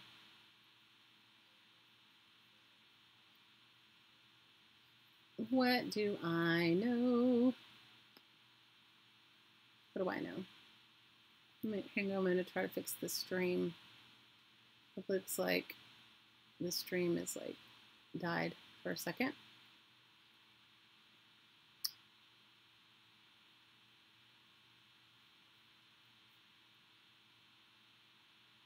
Cassandra, did they really love? I think it's such a you have one, but you used a coupon. But how much was it, Samantha? Was it really expensive? Jane Davenport journal, right?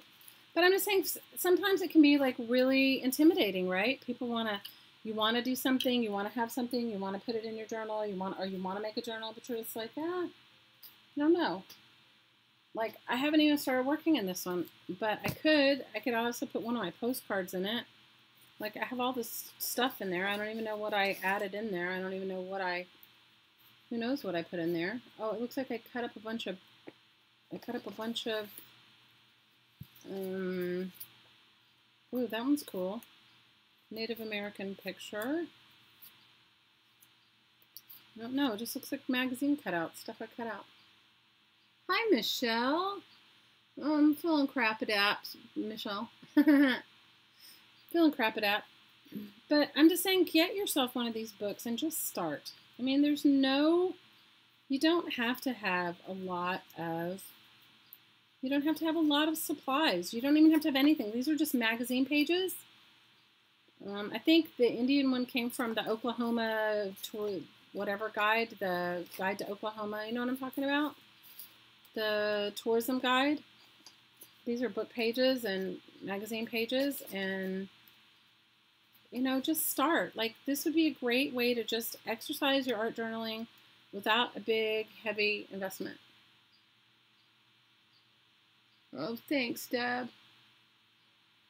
We love you.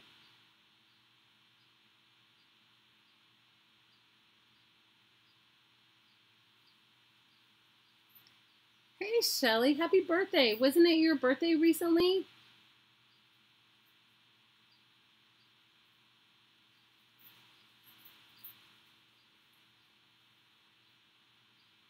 You think Jane Davenport stuff is hard to get where you are because is it because it's expensive or everybody wants it? Okay, I'm liking how these postcards are coming out so far. These are my postcards for today. A little bit more abstract than normal. I don't even know if I have any pictures or anything I want to put on them. That hand would look good. Let me find that hand that I had. All I'm saying, and I'm not, look, I love Jane. I'm full on, if you want to support somebody financially, go for it, right? Oh, this is cool. This would be so cool. Where's my Mod Podge? Maybe I can do a, I'm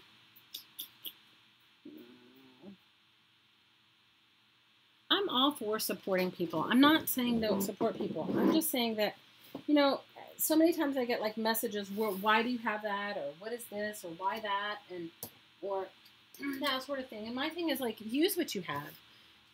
Enjoy it. Use it. You can make a journal out of anything.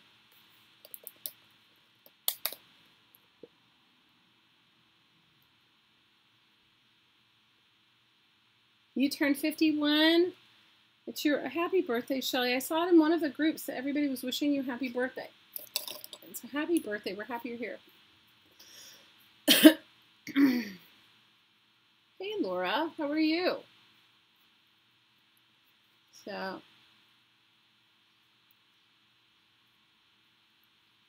you gave her sister a Raisin Box book? Oh, that's awesome.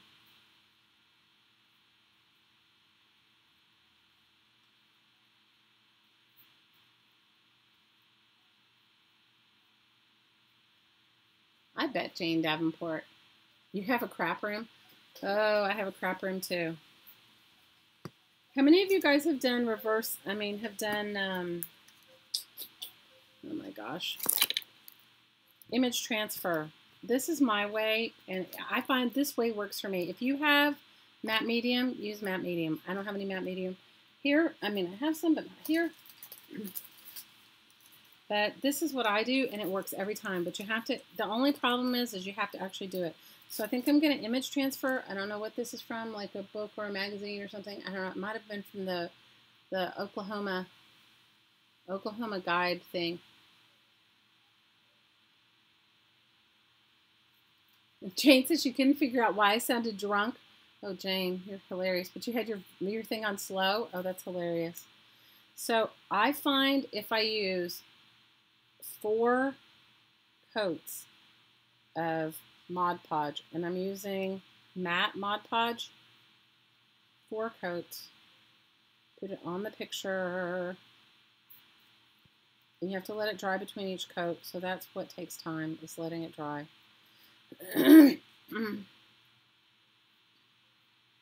That it makes a really good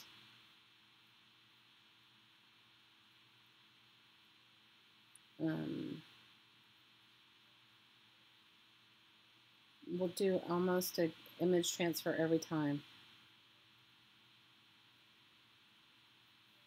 So you got to let it dry, and you have to put coats in between. You got to put 4 coats on it.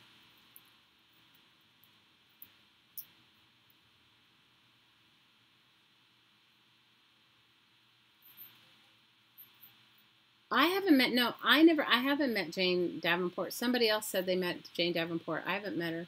Who met her? Anne met her. Anne said she met Jane Davenport. I haven't met her. I would love to meet her. I think that I've seen things with her, and she looks so fun. She looks so fun, right? She looks like she'd be like one of, you know.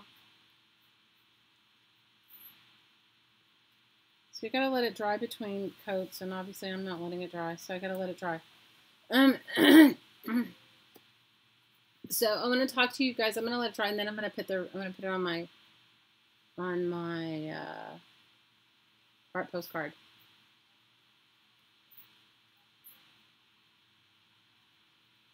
I gotta get out, but no, mine's my man gun. You know what? I find honestly it works better when you don't mess with it with a heat gun. When you're doing for me, because I think image transfer is sort of like I don't want to say it's a little voodoo-esque, but I think so sometimes. You know what I mean? It's like, did any of your mothers ever say like, you got to hold your mouth right? It doesn't work. So for those of you that are going to stay around, we'll probably do the woo-woo in about 10 minutes, or maybe 15 minutes. So tonight I think we're going to do, I don't know, you guys tell me what you want to work on. You tell me what you want to work on.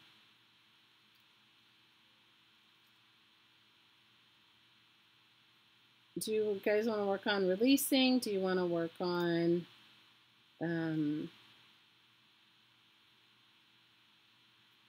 I've been doing this meditation every day that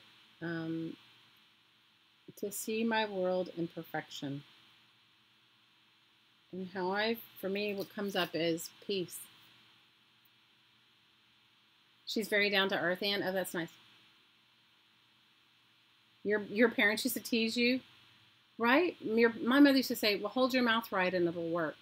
Or when it didn't work, she'd be like, you didn't hold your mouth right. I didn't know if it was just a Southern thing. You know, I'm from Texas, so I didn't know whether it was just a Southern thing or if it was something else.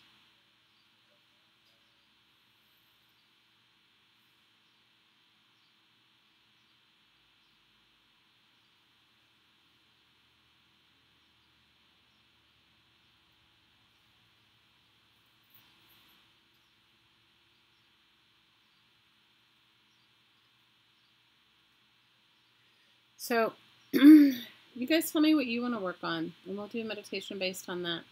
Not for a few minutes, so I want to get my image down. Definitely want to get my image down. Your mom poked her tongue out tonight when she was concentrating. Oh, that's hilarious. You're working on cleaning up your craft room, Samantha? Oh, girl, I'm telling you, if you saw how bad, my daughter said I made it worse. She said I made it worse. You want to work on organization? My daughter told me that I made it worse. See, Jane, you're focusing in on your money magnet. Jane's a money magnet. She's gotten all these money miracles lately. You've taken off the top layer of what? Of your craft room, or of and what have you taken off the top layer of?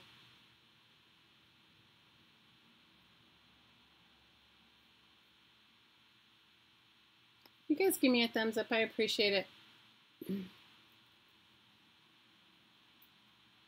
No, my daughter said I made it worse, but I haven't actually. It's actually better because, okay, guys, it's like terrible to admit, but I gave away, or I took to the thrift store 4 those big, huge, giant tubs, those totes tubs, 4 big, giant tubs. Oh, that's a good one, Kara.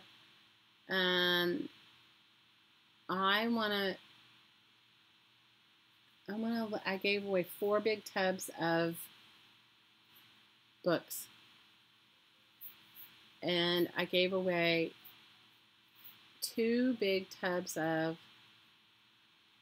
like art supplies, like stuff that I'm not going to use, that I just know I'm not going to use. I gave them to a woman I know that teaches kids because I know that she can't afford to buy supplies. You're watching, who were you watching paint walls? Your mom, Ann?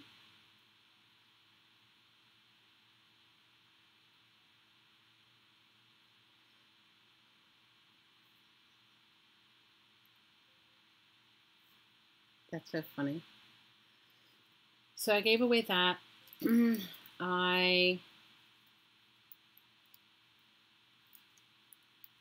I purged, I don't know how many, I took a ton of stuff to the recycling center, like a ton of stuff that I couldn't, give away because it's like stuff I've cut up or magazines that I've like gone through. I gave away a ton of those.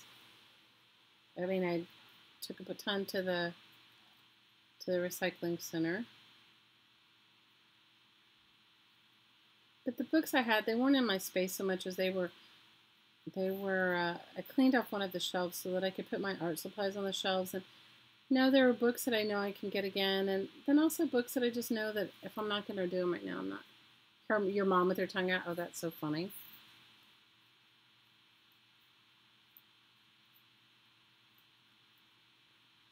It's so sweet, though, that you have your mom to even have that experience with Anne. I think that's awesome.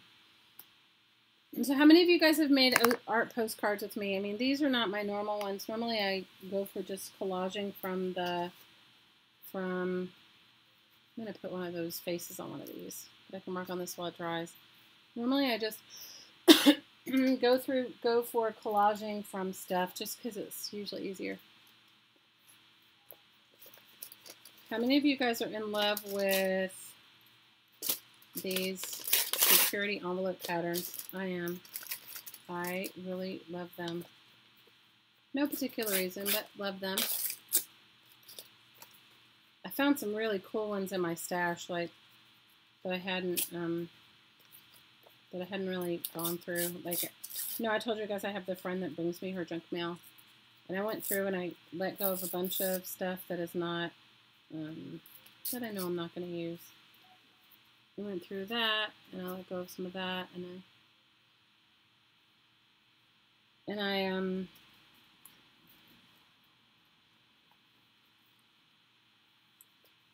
just, I'm just trying to, like, let go. How many of you, like me, are just, like, to the point where you're like, okay, I have enough stuff. I don't need any more until I get my stash under control. That's where I am. I don't need any more until I get my stash under control.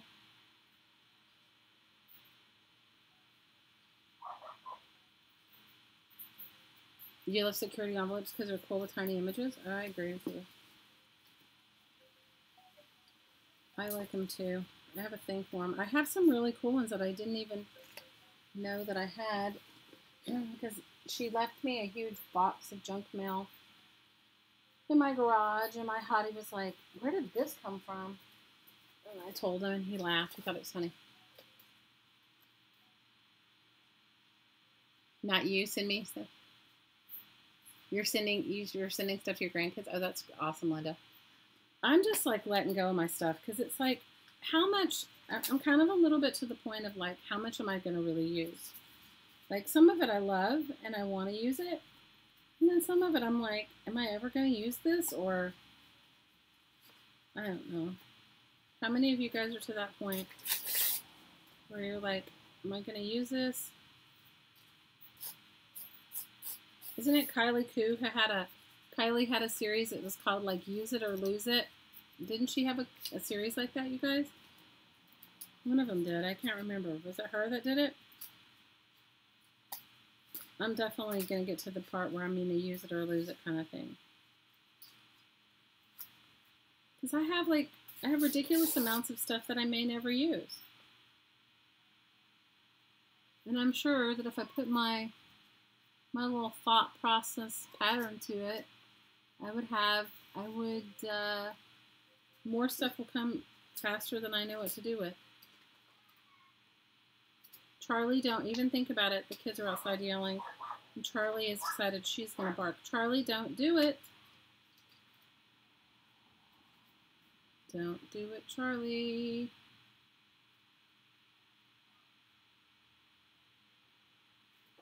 So that's where I'm at right now. I'm to the point where I'm like, okay, it's okay if I let this, it's okay if I let some of this go because I don't need it all. Knowing full well it will return to me when I do need it.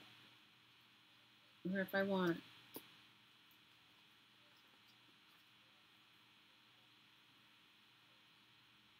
You're trying to focus on just a couple of skills. Well, that's good.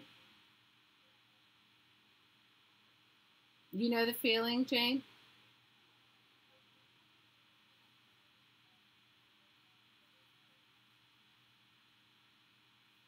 You're too spread out and confused. What do you mean you're working on too many, you're working on too many projects at once? Is that what you mean?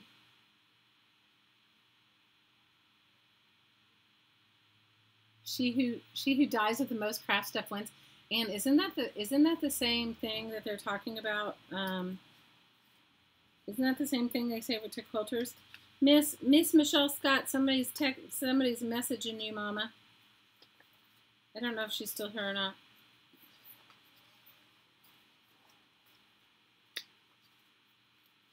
I don't know. I didn't see her leave, but you know, like sometimes you guys, I lurk in the background doing, like when I watch other people craft, sometimes I try to chat, but if I'm crafting at the same time, it's not so easy. Because you guys see how messy I am. You see what a messy crafter I am. So, oh my gosh, Georgia sent me this, okay? Georgia sent me this envelope, and I love this pattern. It came from an energy company, but isn't it the best secured? And I've used it a couple times, but I'm kind of coveting and holding on to this bit. Good night, Mary Lou. We love you.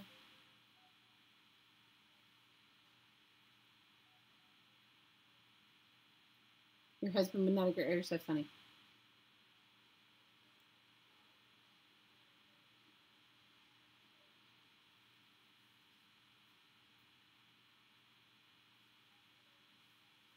Jane, what are you saying? You're saying if the box is white on the inside, you keep the box to make a journal? Is that what you're talking about? You guys, I took so many things to recycling. I had saved these boxes, and I said to my hottie, I said, don't even show them to me because I will definitely want to keep them. So just let them go. And he said, are you sure? And I said, yes. You guys, I just, if I didn't have this impending company coming, I probably would not be as focused on letting it all go as I am now. But I have this company coming, and anyway, I have company coming.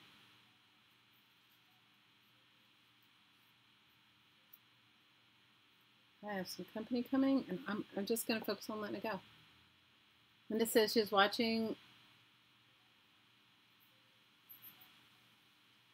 You were watching me while I was at Hobby Lobby, and you heard me say, just use what you have. Oh no!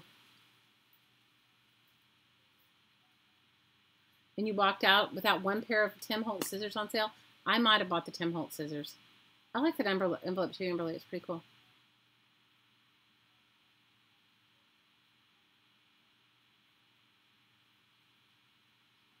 So Kara's saying that she gave Michelle Scott's Great Gatsby journal to one of her daughters.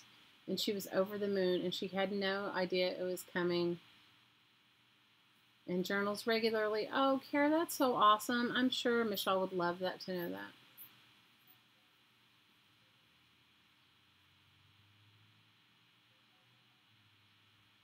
So Anne says one of her housemates and her teenager are both crafters, and they have no hope of downsizing.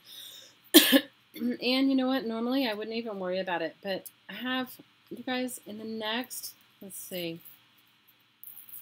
from July on, I have so many people coming to my house that my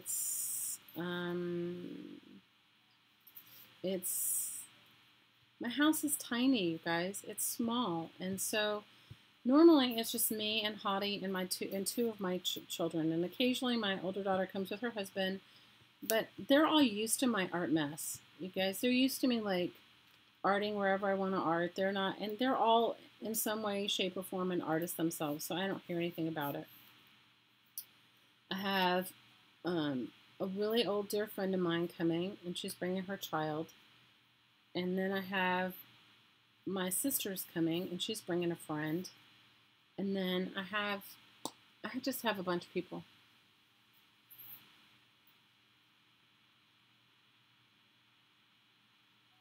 You love the envelope? I like the envelope too. I mean, I don't know where Georgia got it. I should write her an email and just say, where did you get this envelope? And I should be on the hunt for it. It was some energy company.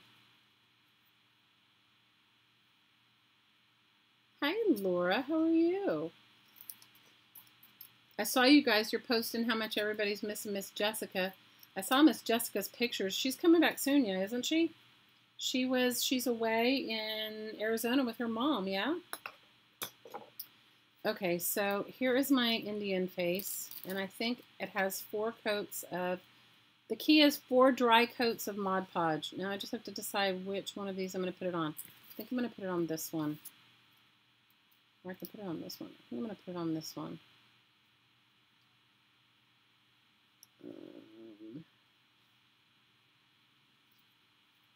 Let's see. I think I'm going to just put it and put it here. Now the key is, so now what you do is put one last coat of Mod Podge on your image. And then you want to burnish it down really, really, really well. Now if you have gel medium, it works better and faster, but I don't have any gel medium here. And gel medium can be pricey, so if you're going to buy gel medium, buy it when it is on sale. You're proud of me for what? Throwing away all my stuff? Or not buying anything? Because I'm not buying anything. Not buying nothing. I'm definitely not buying anything. All right, you want to burnish it down and you want to let it dry. The key is you're going to let it dry because you're going to have to get it wet. The other key is if you're going to lay it on top of something, make sure whatever you've laid below it is not water soluble because you're going to get it wet to peel off the paper.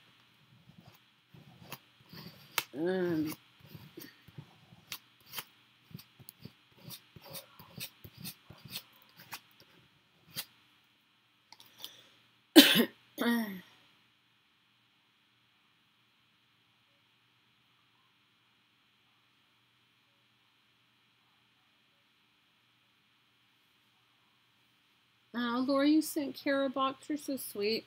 Kara, you better watch out. We're all going to be dumping all of our stuff on you. And I know that, like, initially it seems like great, but after a while it gets too much, yeah? You let us know. You have to say, girls, it's a little much until I give some of it away. Have you ever come, you're going to put me in your crafty mess? Oh my gosh. Maria, didn't I told you my kids are, my oldest daughter's moving to Greece and I think she's moving in September. I don't know exactly where they're going to live yet. I'll have to let you know. So they'll definitely be coming. We may be planning a Christmas trip.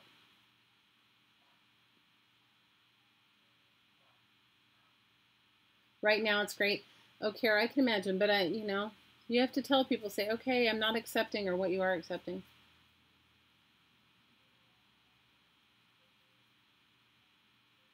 You just need another bedroom, man. You'll soon have 3 adults, 3 kids, 1 teenage, 1 one-year-old boy. Oh no, and 3 cats. Jane, you sent me the perfect amount.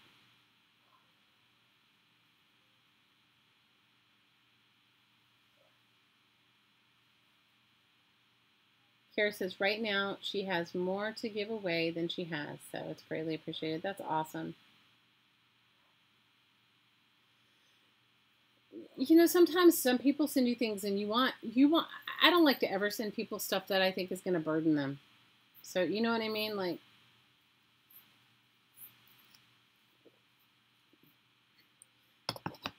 so I just have to wait for this to dry before we can peel it off. So I'm going to work on this one while I let this one dry. And this one too. You know, I think that we're all in a space of, we're all really lucky, guys, that we have, I'm going to save, isn't this a great picture? I'm going to save this for that art journal.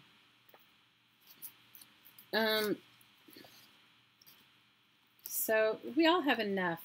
You know, if you guys saw what I have, you probably wouldn't think it's anything compared to some of you, because most of mine's just recycled stuff. You know what, Maria? I'm assuming it's going to be near Athens because her husband is a linguist.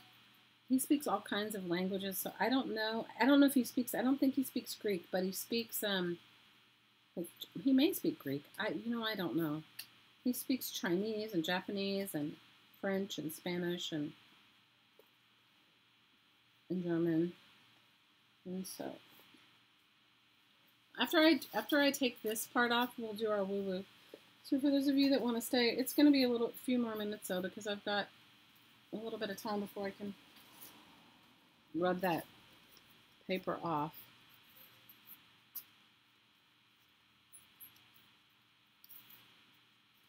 Oh, this is the one I had last week.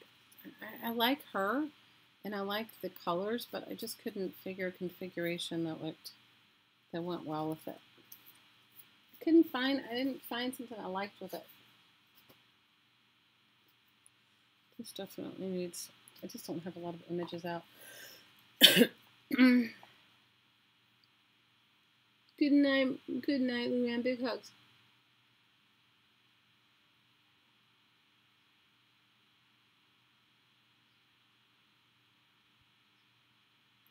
You know, and I think that's always the best way. Jane, I agree. Jane says she's asked people who give her things if it's okay if she shares with others.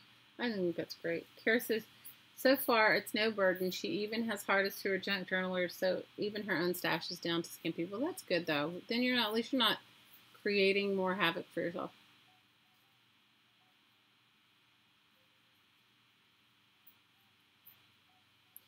Kara says, please, she just wants to reiterate to everyone, though she doesn't want people to feel burdened to give. I agree. I understand what you're saying. Good night, note. See you again soon.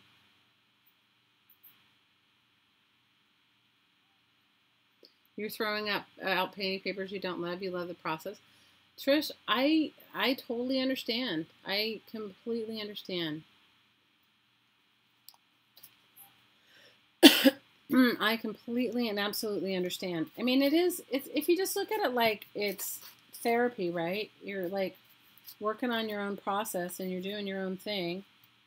I wonder if this is dry enough. I can't really tell.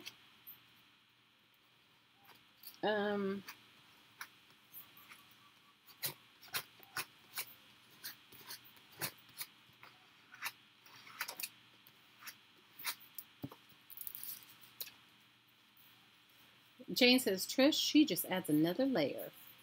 That's a good way to look at it, Jane. Add another layer. I think that's good too. You know, for me, I don't know if I've thrown away any painting papers. I certainly cut them up into things. You make pockets or tear them for claws. Yeah, I do that too. Kara lives in Florida, Samantha.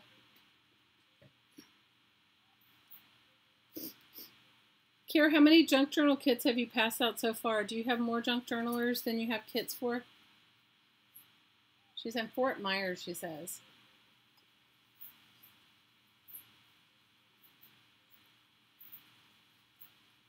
All right, I'm going to get it a little wet, and hopefully it's dry enough to start peeling off the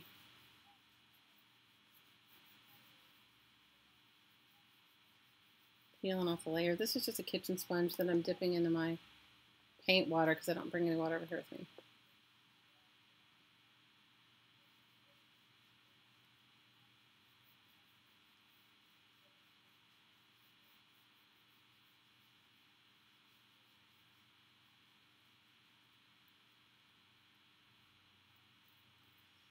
Wow, Kara says she's passed out 40 junk journal packages. That's so awesome.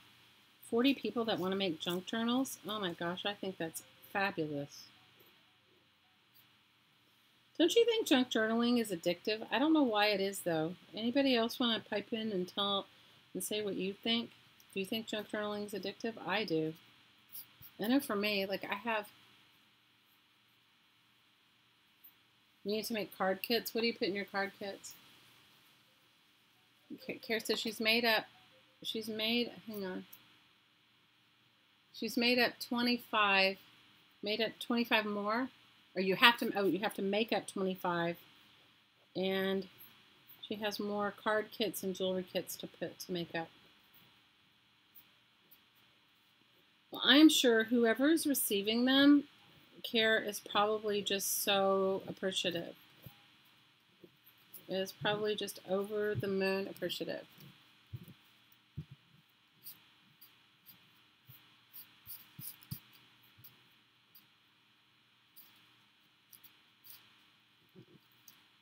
Trish says she uses a lot, but she's okay with letting some of them go.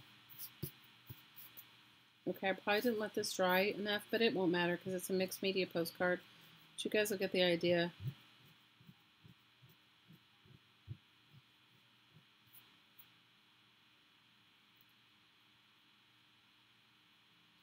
Because you just want to rub off the paper pulp and not rub off the image.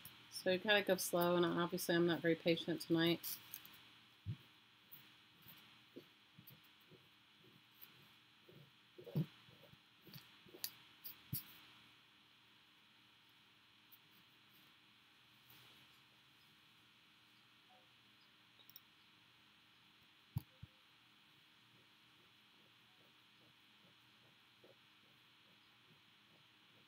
It does work better every time if you have gel medium. Kara says that she has.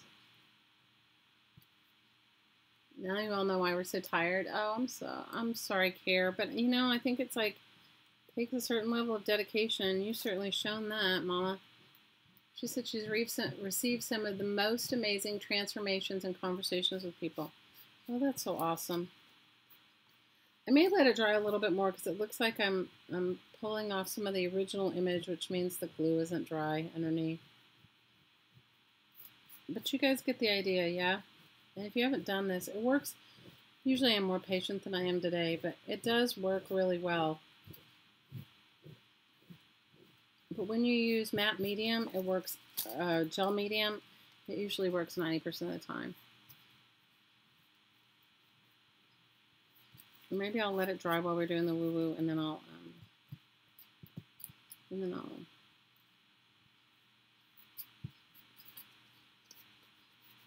because there's a cool face underneath it. So for those of you that want to stay for the woo, we're going to do a little guided meditation, and we're going to do a little guided meditation, and you can bring to mind anything you want to release, you know, and you can also include anyone else you'd like to include in your process. Sometimes we have issues to work out with anyone, other people, even our pets, right? Charlie had a freak out this week. My little Pep Charlie, who I told you guys have been on my road to, been on my adventures of having a little rescue dog. And you feel like you're spamming chat. No, you're not spamming chat. Hi, Judy. You know, I even went through some stuff with her this week, and I think it's because I started cleaning out my daughter's room some, and, you know, she just sees a lot of changes going on, and I think that she was abandoned. I think somebody dumped her when they were moving, because the moment I started cleaning out, putting stuff in boxes, like what looked like moving boxes, she started sort of freaking out. And then when I was taking them to the Salvation Army, or when she peed on the floor in one of my kids' rooms, which she doesn't normally do. So I think sometimes when we're letting go of stuff, or we feel like this energy of release is happening, it can be happening for the people around us as well as our pets. So you can include them in the energy work as well. All you need to do to participate, or for those of you that want to have energized water, go get your water. If you want to have some energized water for the process, go get your water. And what all that means is the energy that we put through, the love and the higher vibrational energy that we put through in the meditation will go into your water, And then you can add it to anything you're drinking all week long, and it just adds that higher vibration to it. So how many of you guys are staying for the woo-woo? I think I'm going to still have to, I think this is going to have to dry for a while, and then, but it's okay because I'll continue to collage and paint over it. So whatever happens on this thing, it doesn't matter. So if it doesn't come out perfect, it won't matter. It won't matter if it's not perfect. You're staying for woo-woo? Okay, good. You are Linda. How's Richard? Richard, how are you? Is everything going good with you? You guys can also release pain in your body. You know, it works that way too.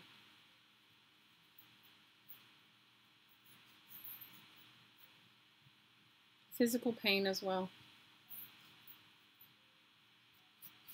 And for those of you that don't want to stay, don't feel you have to.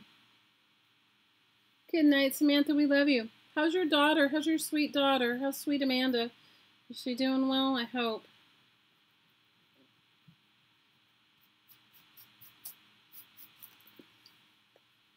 We're happy you're here with us. It's kind of like Reiki, Judy. Kind of. That's probably the closest. Yes.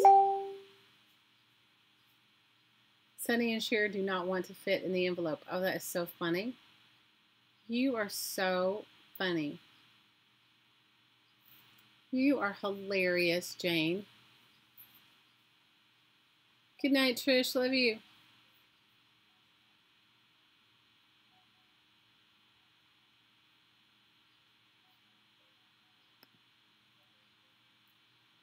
So get your energized water. And for those of you, and all you need is your conscious consent to stay.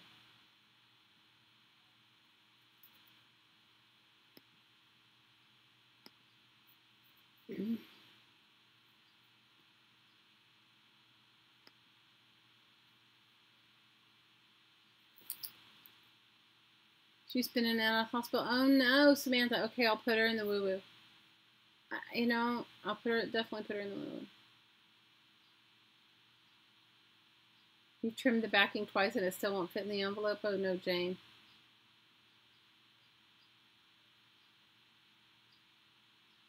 He said he's great. How did I know he gets pain? Oh, Linda, you know, we're all connected. We are all connected, sister. We are all connected. Okay, this is not coming off. Samantha, tell her that we love her and that she's in our prayers, and you know that I'm really, really, really hoping that she can release all that energy. Whatever's going on with her that's not working out so well.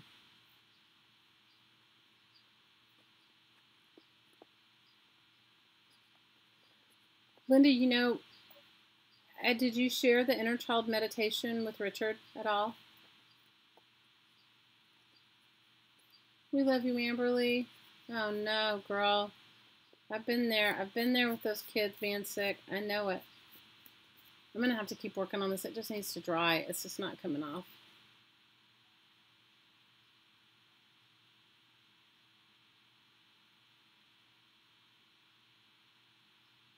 You think they're claustrophobic, and you're claustrophobic. You're so funny. Oh, good night, Ann. Big hugs, or good day for you, Ann. It's in the middle of the afternoon for you, right? Well, I'm going to have to let that dry and try to work on it. If it comes off, maybe it won't come off. Kara says, maybe Sunny and Cher, maybe it's just because they're exes and they've had enough of each other. So, you listen to it all night. You listen to the inner child meditation. Ooh, Linda, girl. Well, the reason I tell you to share it with Richard is because in our pain body, you can release a lot through your inner life, your inner child.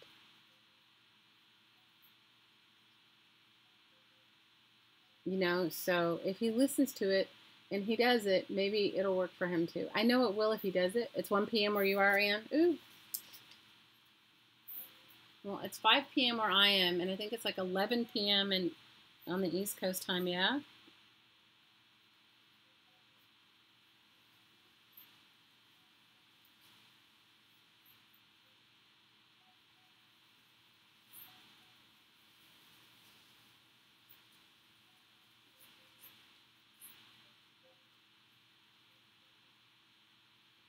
All right, let's get started. For those of you that want to participate, all you need to do to participate is inhale through your nose and exhale out through your mouth. That's it. And on the inhale, you're receiving, and on the exhale, you're releasing. And just take a moment and bring to mind anything that you would like to let go of. And you only have to think about it one time. Judy, I'm on the island of Maui. You only have to think of it one time. You don't have to bring it to mind over and over and over again. And you can also include those that you want to include, be it your pets, your children, your home, maybe your business. You can include it in the energy work as well. All you're sending out to those that receive it is love. That is it. That is all. And everyone has conscious consent to receive it or not. Okay? So inhale through your nose and exhale out through your mouth. And receive and release. Receive and release.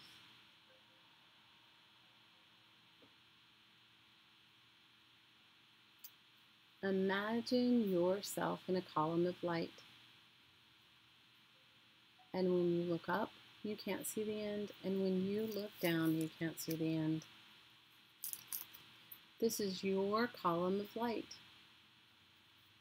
It is unique to your being, soul, spirit.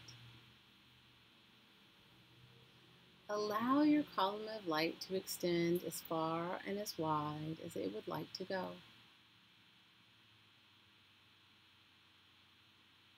Allow your column of light with every inhale and every exhale to go deeper and deeper into the heart of the earth and deeper above your head into the heart of the heaven world, into the heart of creator creation energy.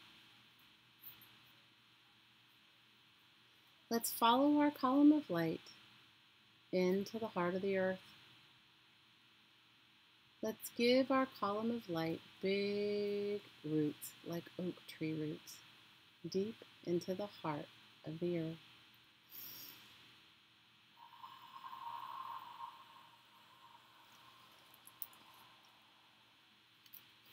Let's ask the earth to bless us with her energy.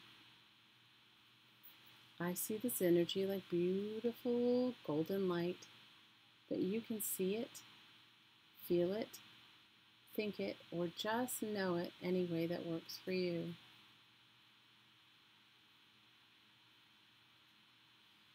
Give your column of light deeper roots, allowing it to anchor itself more and more and more into this beautiful earthly energy, the heart of the earth. Feel this beautiful gold earth heart energy pouring through your column of light, filling your feet and ankles, calves and knees, thighs and hips. Feel it filling the base of your spine, your lower abdomen, your waist, your heart, your shoulders, your arms, your wrists, your hands, and out every finger. Feel it filling your spine. Feel it filling your throat and neck, your face and head. And feel it fountaining out the top of your head as high as you can imagine. Ready? Breathe it in.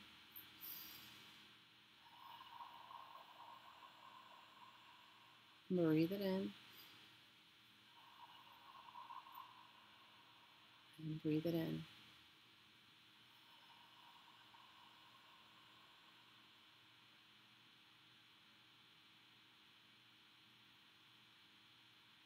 Take a moment to enjoy your connection to the earth. I'd like you to focus on your column of light above your head. Let's follow your column of light deep into the heart of the cosmos, deep in the heart of creation, creator energy, deep into the heart of the central sun. Give your column of light big roots deep in the heart of the central sun. Let's ask this beautiful angelic realm to bless us with her energy. I see this beautiful energy like beautiful diamond light, but you can feel it, see it, think it, or just know it any way that works for you. Feel this beautiful diamond light energy pouring through the top of your head, filling your head and face completely, your neck and throat. Feel it mixing with your energy and the beautiful golden earth energy. Feel it filling your shoulders and arms, your wrists and hands, and out every finger. Feel it filling your chest and back, your waist, your lower abdomen, the base of your spine, and feel it pouring through your hips, thighs, knees, calves, and ankles, and out the bottom of your feet. Ready? Breathe it in.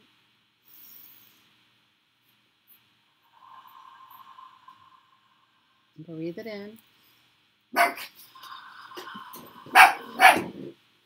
And breathe it in.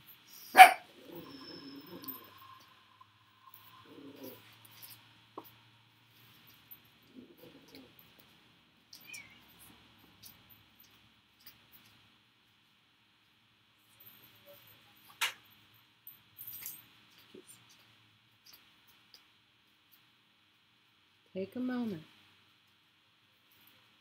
to enjoy your connection to heaven and to earth.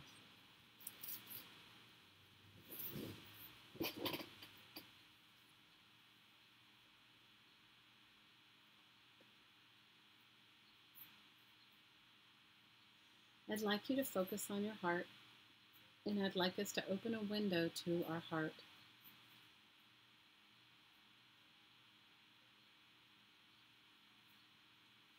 And allow whatever it is that you no longer require or desire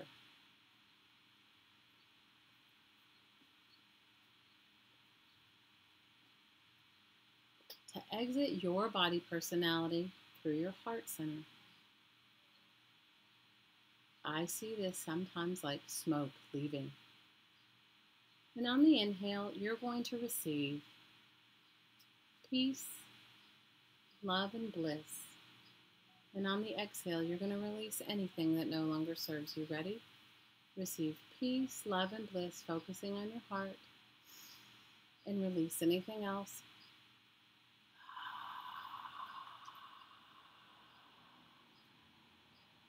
Receive peace, love, and bliss. And release anything else.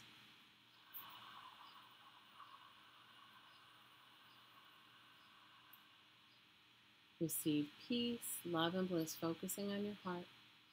And releasing anything else.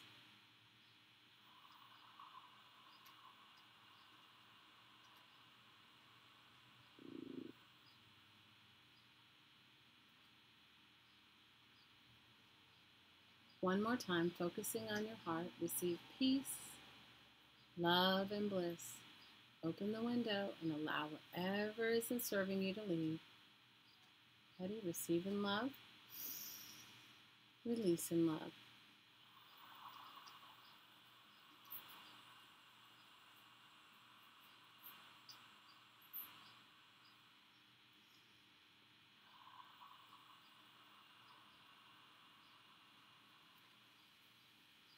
Let's add 2 more energy centers.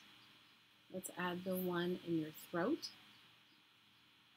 and the one in your waist to the one with your heart. So we'll be working on our throat, our heart, and our waist.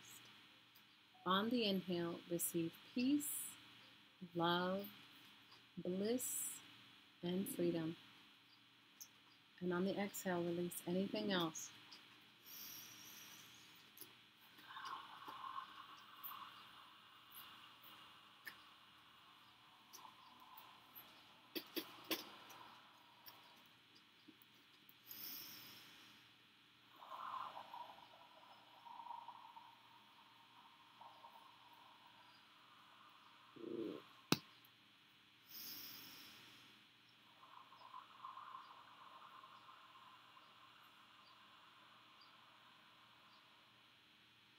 Focus on your throat, your heart, and your waist. Receive peace, love, bliss, and freedom.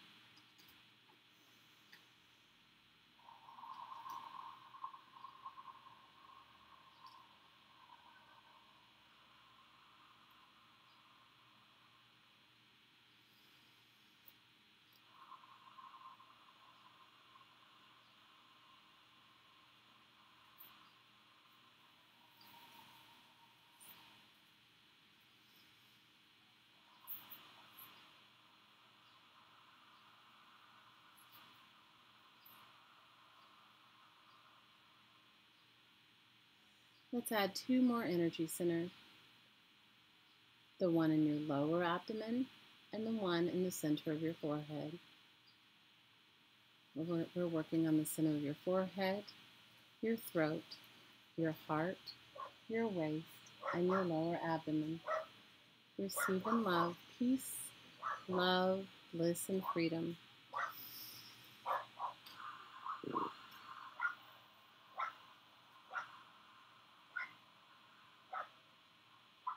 Receive and love.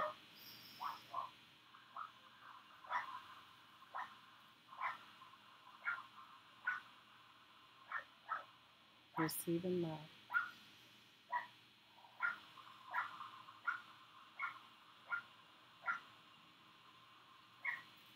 Receive and love.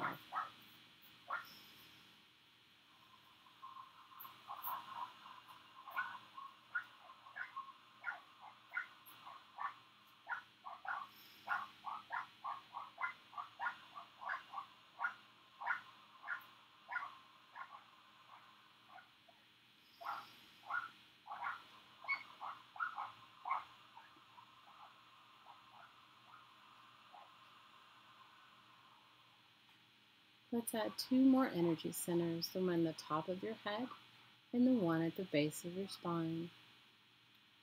We're working on the top of our head, the center of our forehead, our throat, our heart, waist, lower abdomen, and the base of our spine. Ready? Receive and love.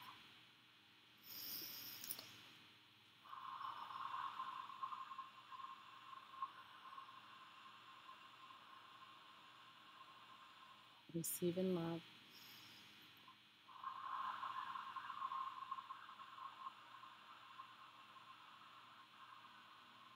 Receive and love.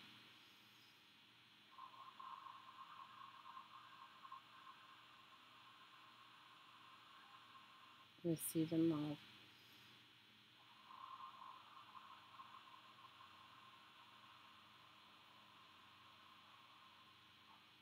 Receive peace, love, bliss, and freedom. And on the exhale, release anything that isn't working for you. Ready? Receive and love.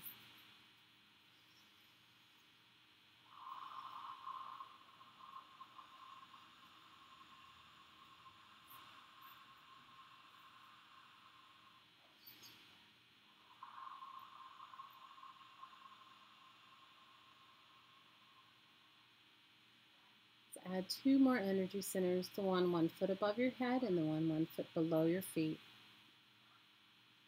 We're working on 1 foot above our head, the top of our head, the center of our forehead, our throat, our heart. Make sure the window's open. Your waist, your lower abdomen, the base of your spine, and 1 foot below your feet. Ready? Receive and love.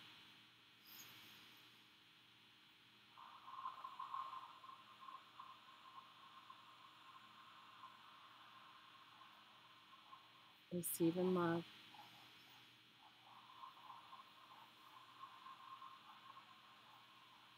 Receive in love.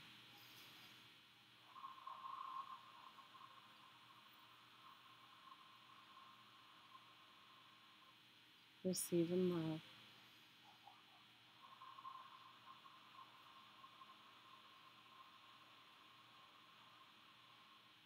Receive in love.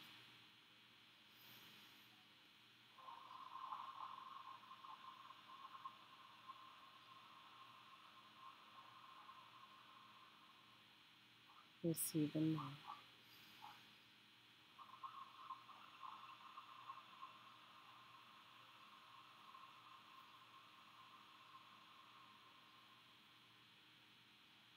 Let's add 2 more energy centers, the one 6 foot above your head and all those in between, and the one 6 foot below your feet. We're focusing 6 feet above our head, and all the energy centers between there and the foot above your head, and the top of your head, your third eye, your throat, your heart, your solar plexus, your lower abdomen, the base of your spine. 1 foot below your feet and all the energy centers between there and 6 feet below your feet. Ready? Receive in love.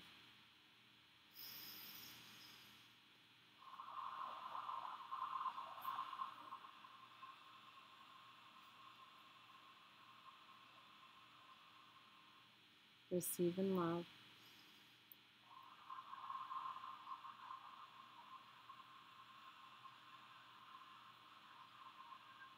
Receive in love.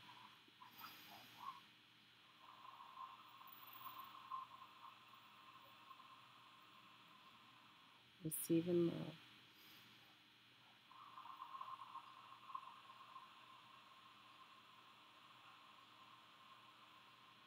Receive in love.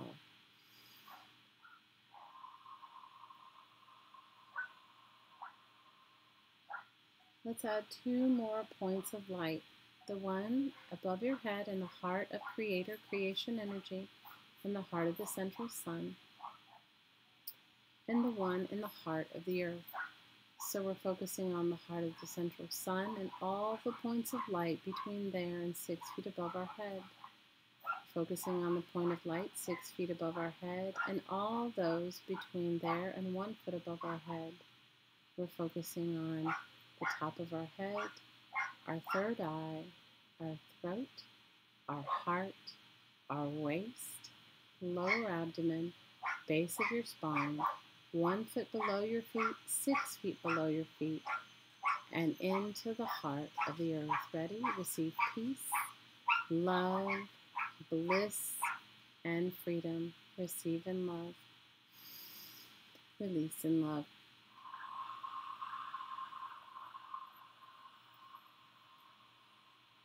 Receive in love.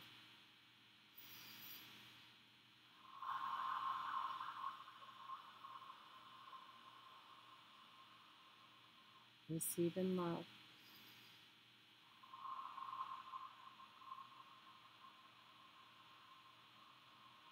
Receive in love.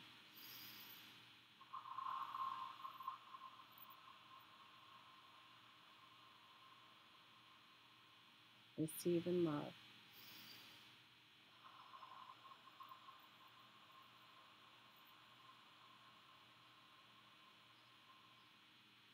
Receive in love.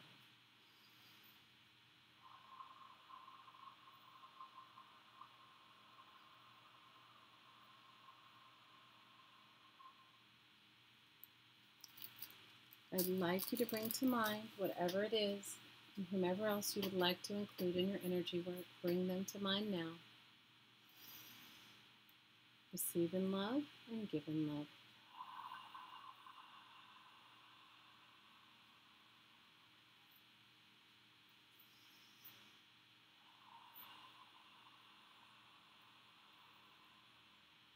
I'd like you to focus on your hands and let me know when you feel this energy.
I'd like you to put your hand on your heart and the other, if you have water, put it on your water. If not, send it out to whomever else you'd like to send this loving energy to.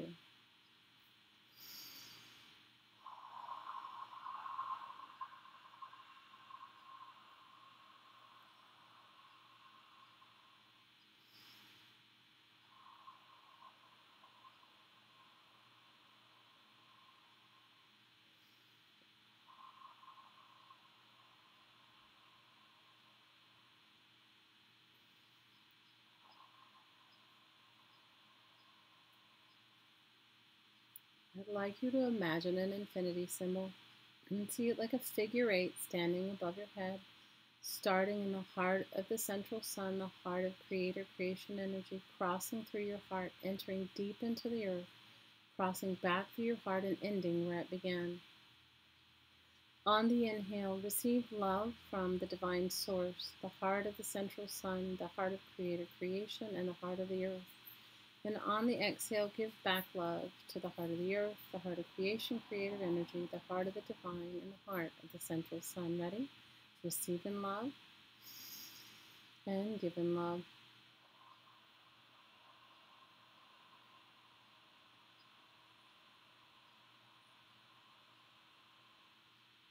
Receive in love and give in love.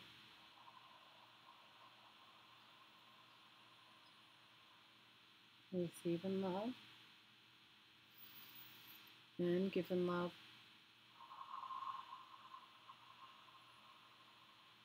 Receive in love and give in love. One more time. Receive in love and give in love.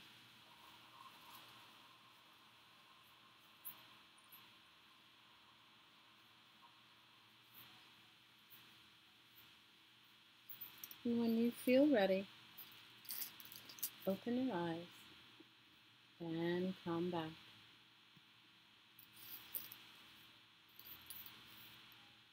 And please feel free to share anything you'd like to share.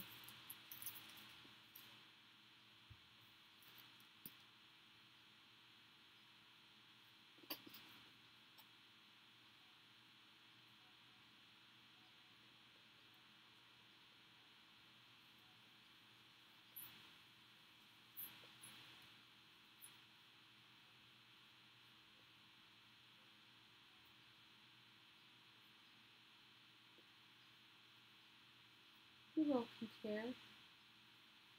Yeah, Charlie was barking because the cat, yes, Charlie had to do the woo-woo because I think she was going to bark the whole time. Because Charlie, the cat was deciding to egg. They kind of facilitate egging each other on. That's why I have her in my lap. I went to get her because I didn't want her to bark the whole time. A thunderstorm woke you up in just in time for the woo-woo, Liz. Oh, I'm glad you joined us. Tell me what you guys are feeling. Yeah, Charlie's woo-wooed out. Charlie's wrapped in a little ball in her woo-woo ball.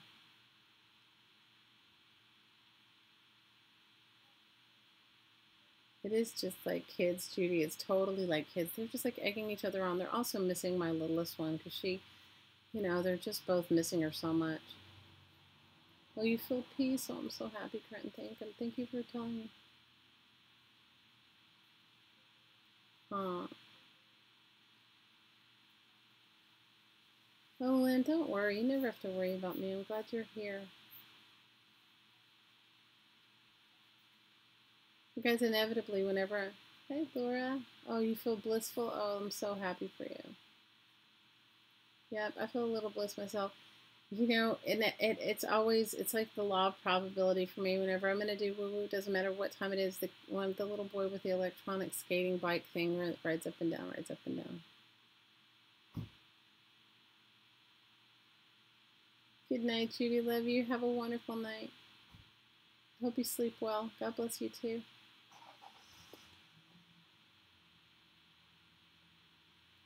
Yeah, you guys feel free to share. I think that sometimes we feel alone in what we experience, and we really aren't.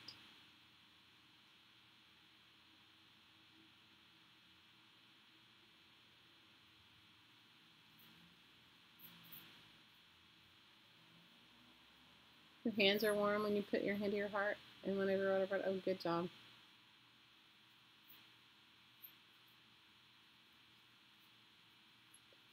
Yeah, I feel like there's still a bunch more that could be released. You know, we always have to say what's the perfect and right amount for you at the time, you know?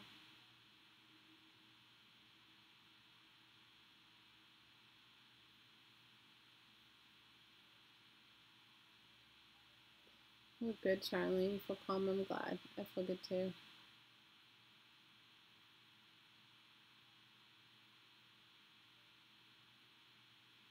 Richard's out. Oh, good. Last week you were so exhausted you couldn't get up. You know what, Linda? The energy works on you to heal you, and sometimes we need to heal through sleep. You know, don't ever judge it. I totally get it. You're releasing so much stuff, you know? Think about it, you know? Think about it like carrying a heavy backpack on your back. And that's all the burdens and all the stuff we carry with us. And then when we know, and then when we need to release it, we do. But think of how relieving it is, but also too, your body's exhausted from holding all of it on, right? So we have like that, we have that release. Charlie's out too. Yeah, Charlie meditates with me a couple times a day. Charlie is out. Charlie Puppin is definitely out. Charlie, yeah, no, I meditated this morning when I got up, and Charlie like lays between my legs. You were surprised? You were surprised because you couldn't get up, or you were surprised because you were tired, Linda?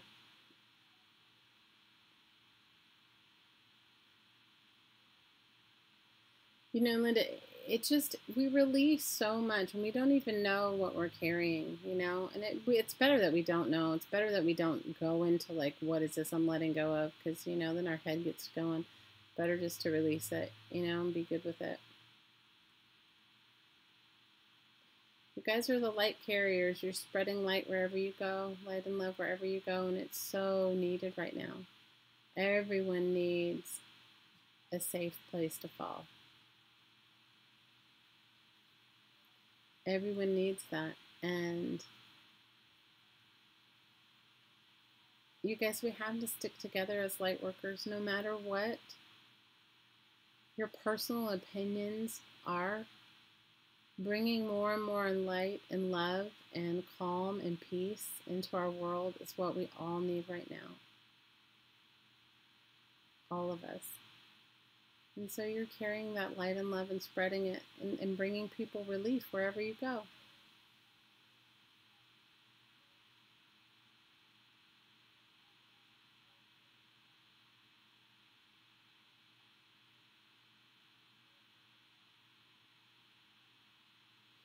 I know Charlie's out. Charlie was like, the cat just is an instigator and just like instigates her. Like, she just does all kinds of stuff. It's ridiculous, but they do. They're like heavenly, you know, like little, like taught, like little kids in the house.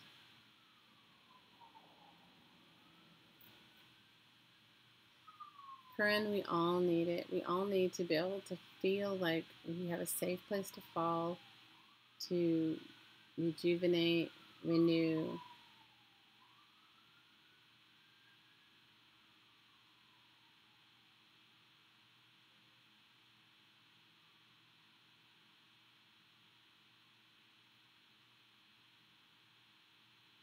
We do, we do. Yeah, Charlie's out. I'm surprised she's not snoring yet. She might. Sometimes they both sit with me. Oh, I know Charlie's so sweet. Sometimes they both sit with me when I'm meditating, and then they'll both be snoring. Suddenly I'll become aware of like the snoring, and it'll be the cat and the dog. They're ridiculous. I'm sending love to you guys too. Well, I will see you guys on Tuesday. I don't know, Charlie is a very sweet dog. It's really sad that we could think anybody would ever do anything to her. She's our best girl. Oh, good night, Laura. I don't know, is Carla Cagefish going to be on tonight, on Sunday, or is she still moving? Anybody know? Well, I'll put her in my woo-woo care. Thanks for saying it. Hi, BJ.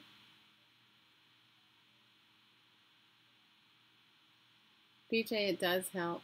It does help. We all have our... I love you, Jane.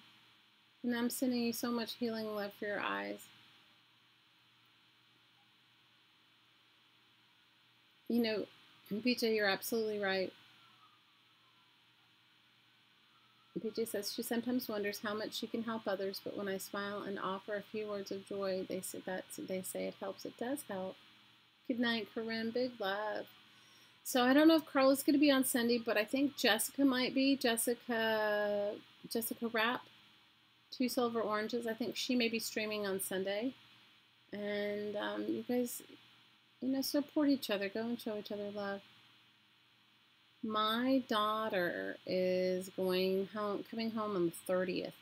Am I going to take Charlie to the airport with me? I don't know, Liz. The last every time I take Charlie to the airport, she poops on me or poops in the airport. I may not take her. I don't know. We'll see. Well, it's ridiculous.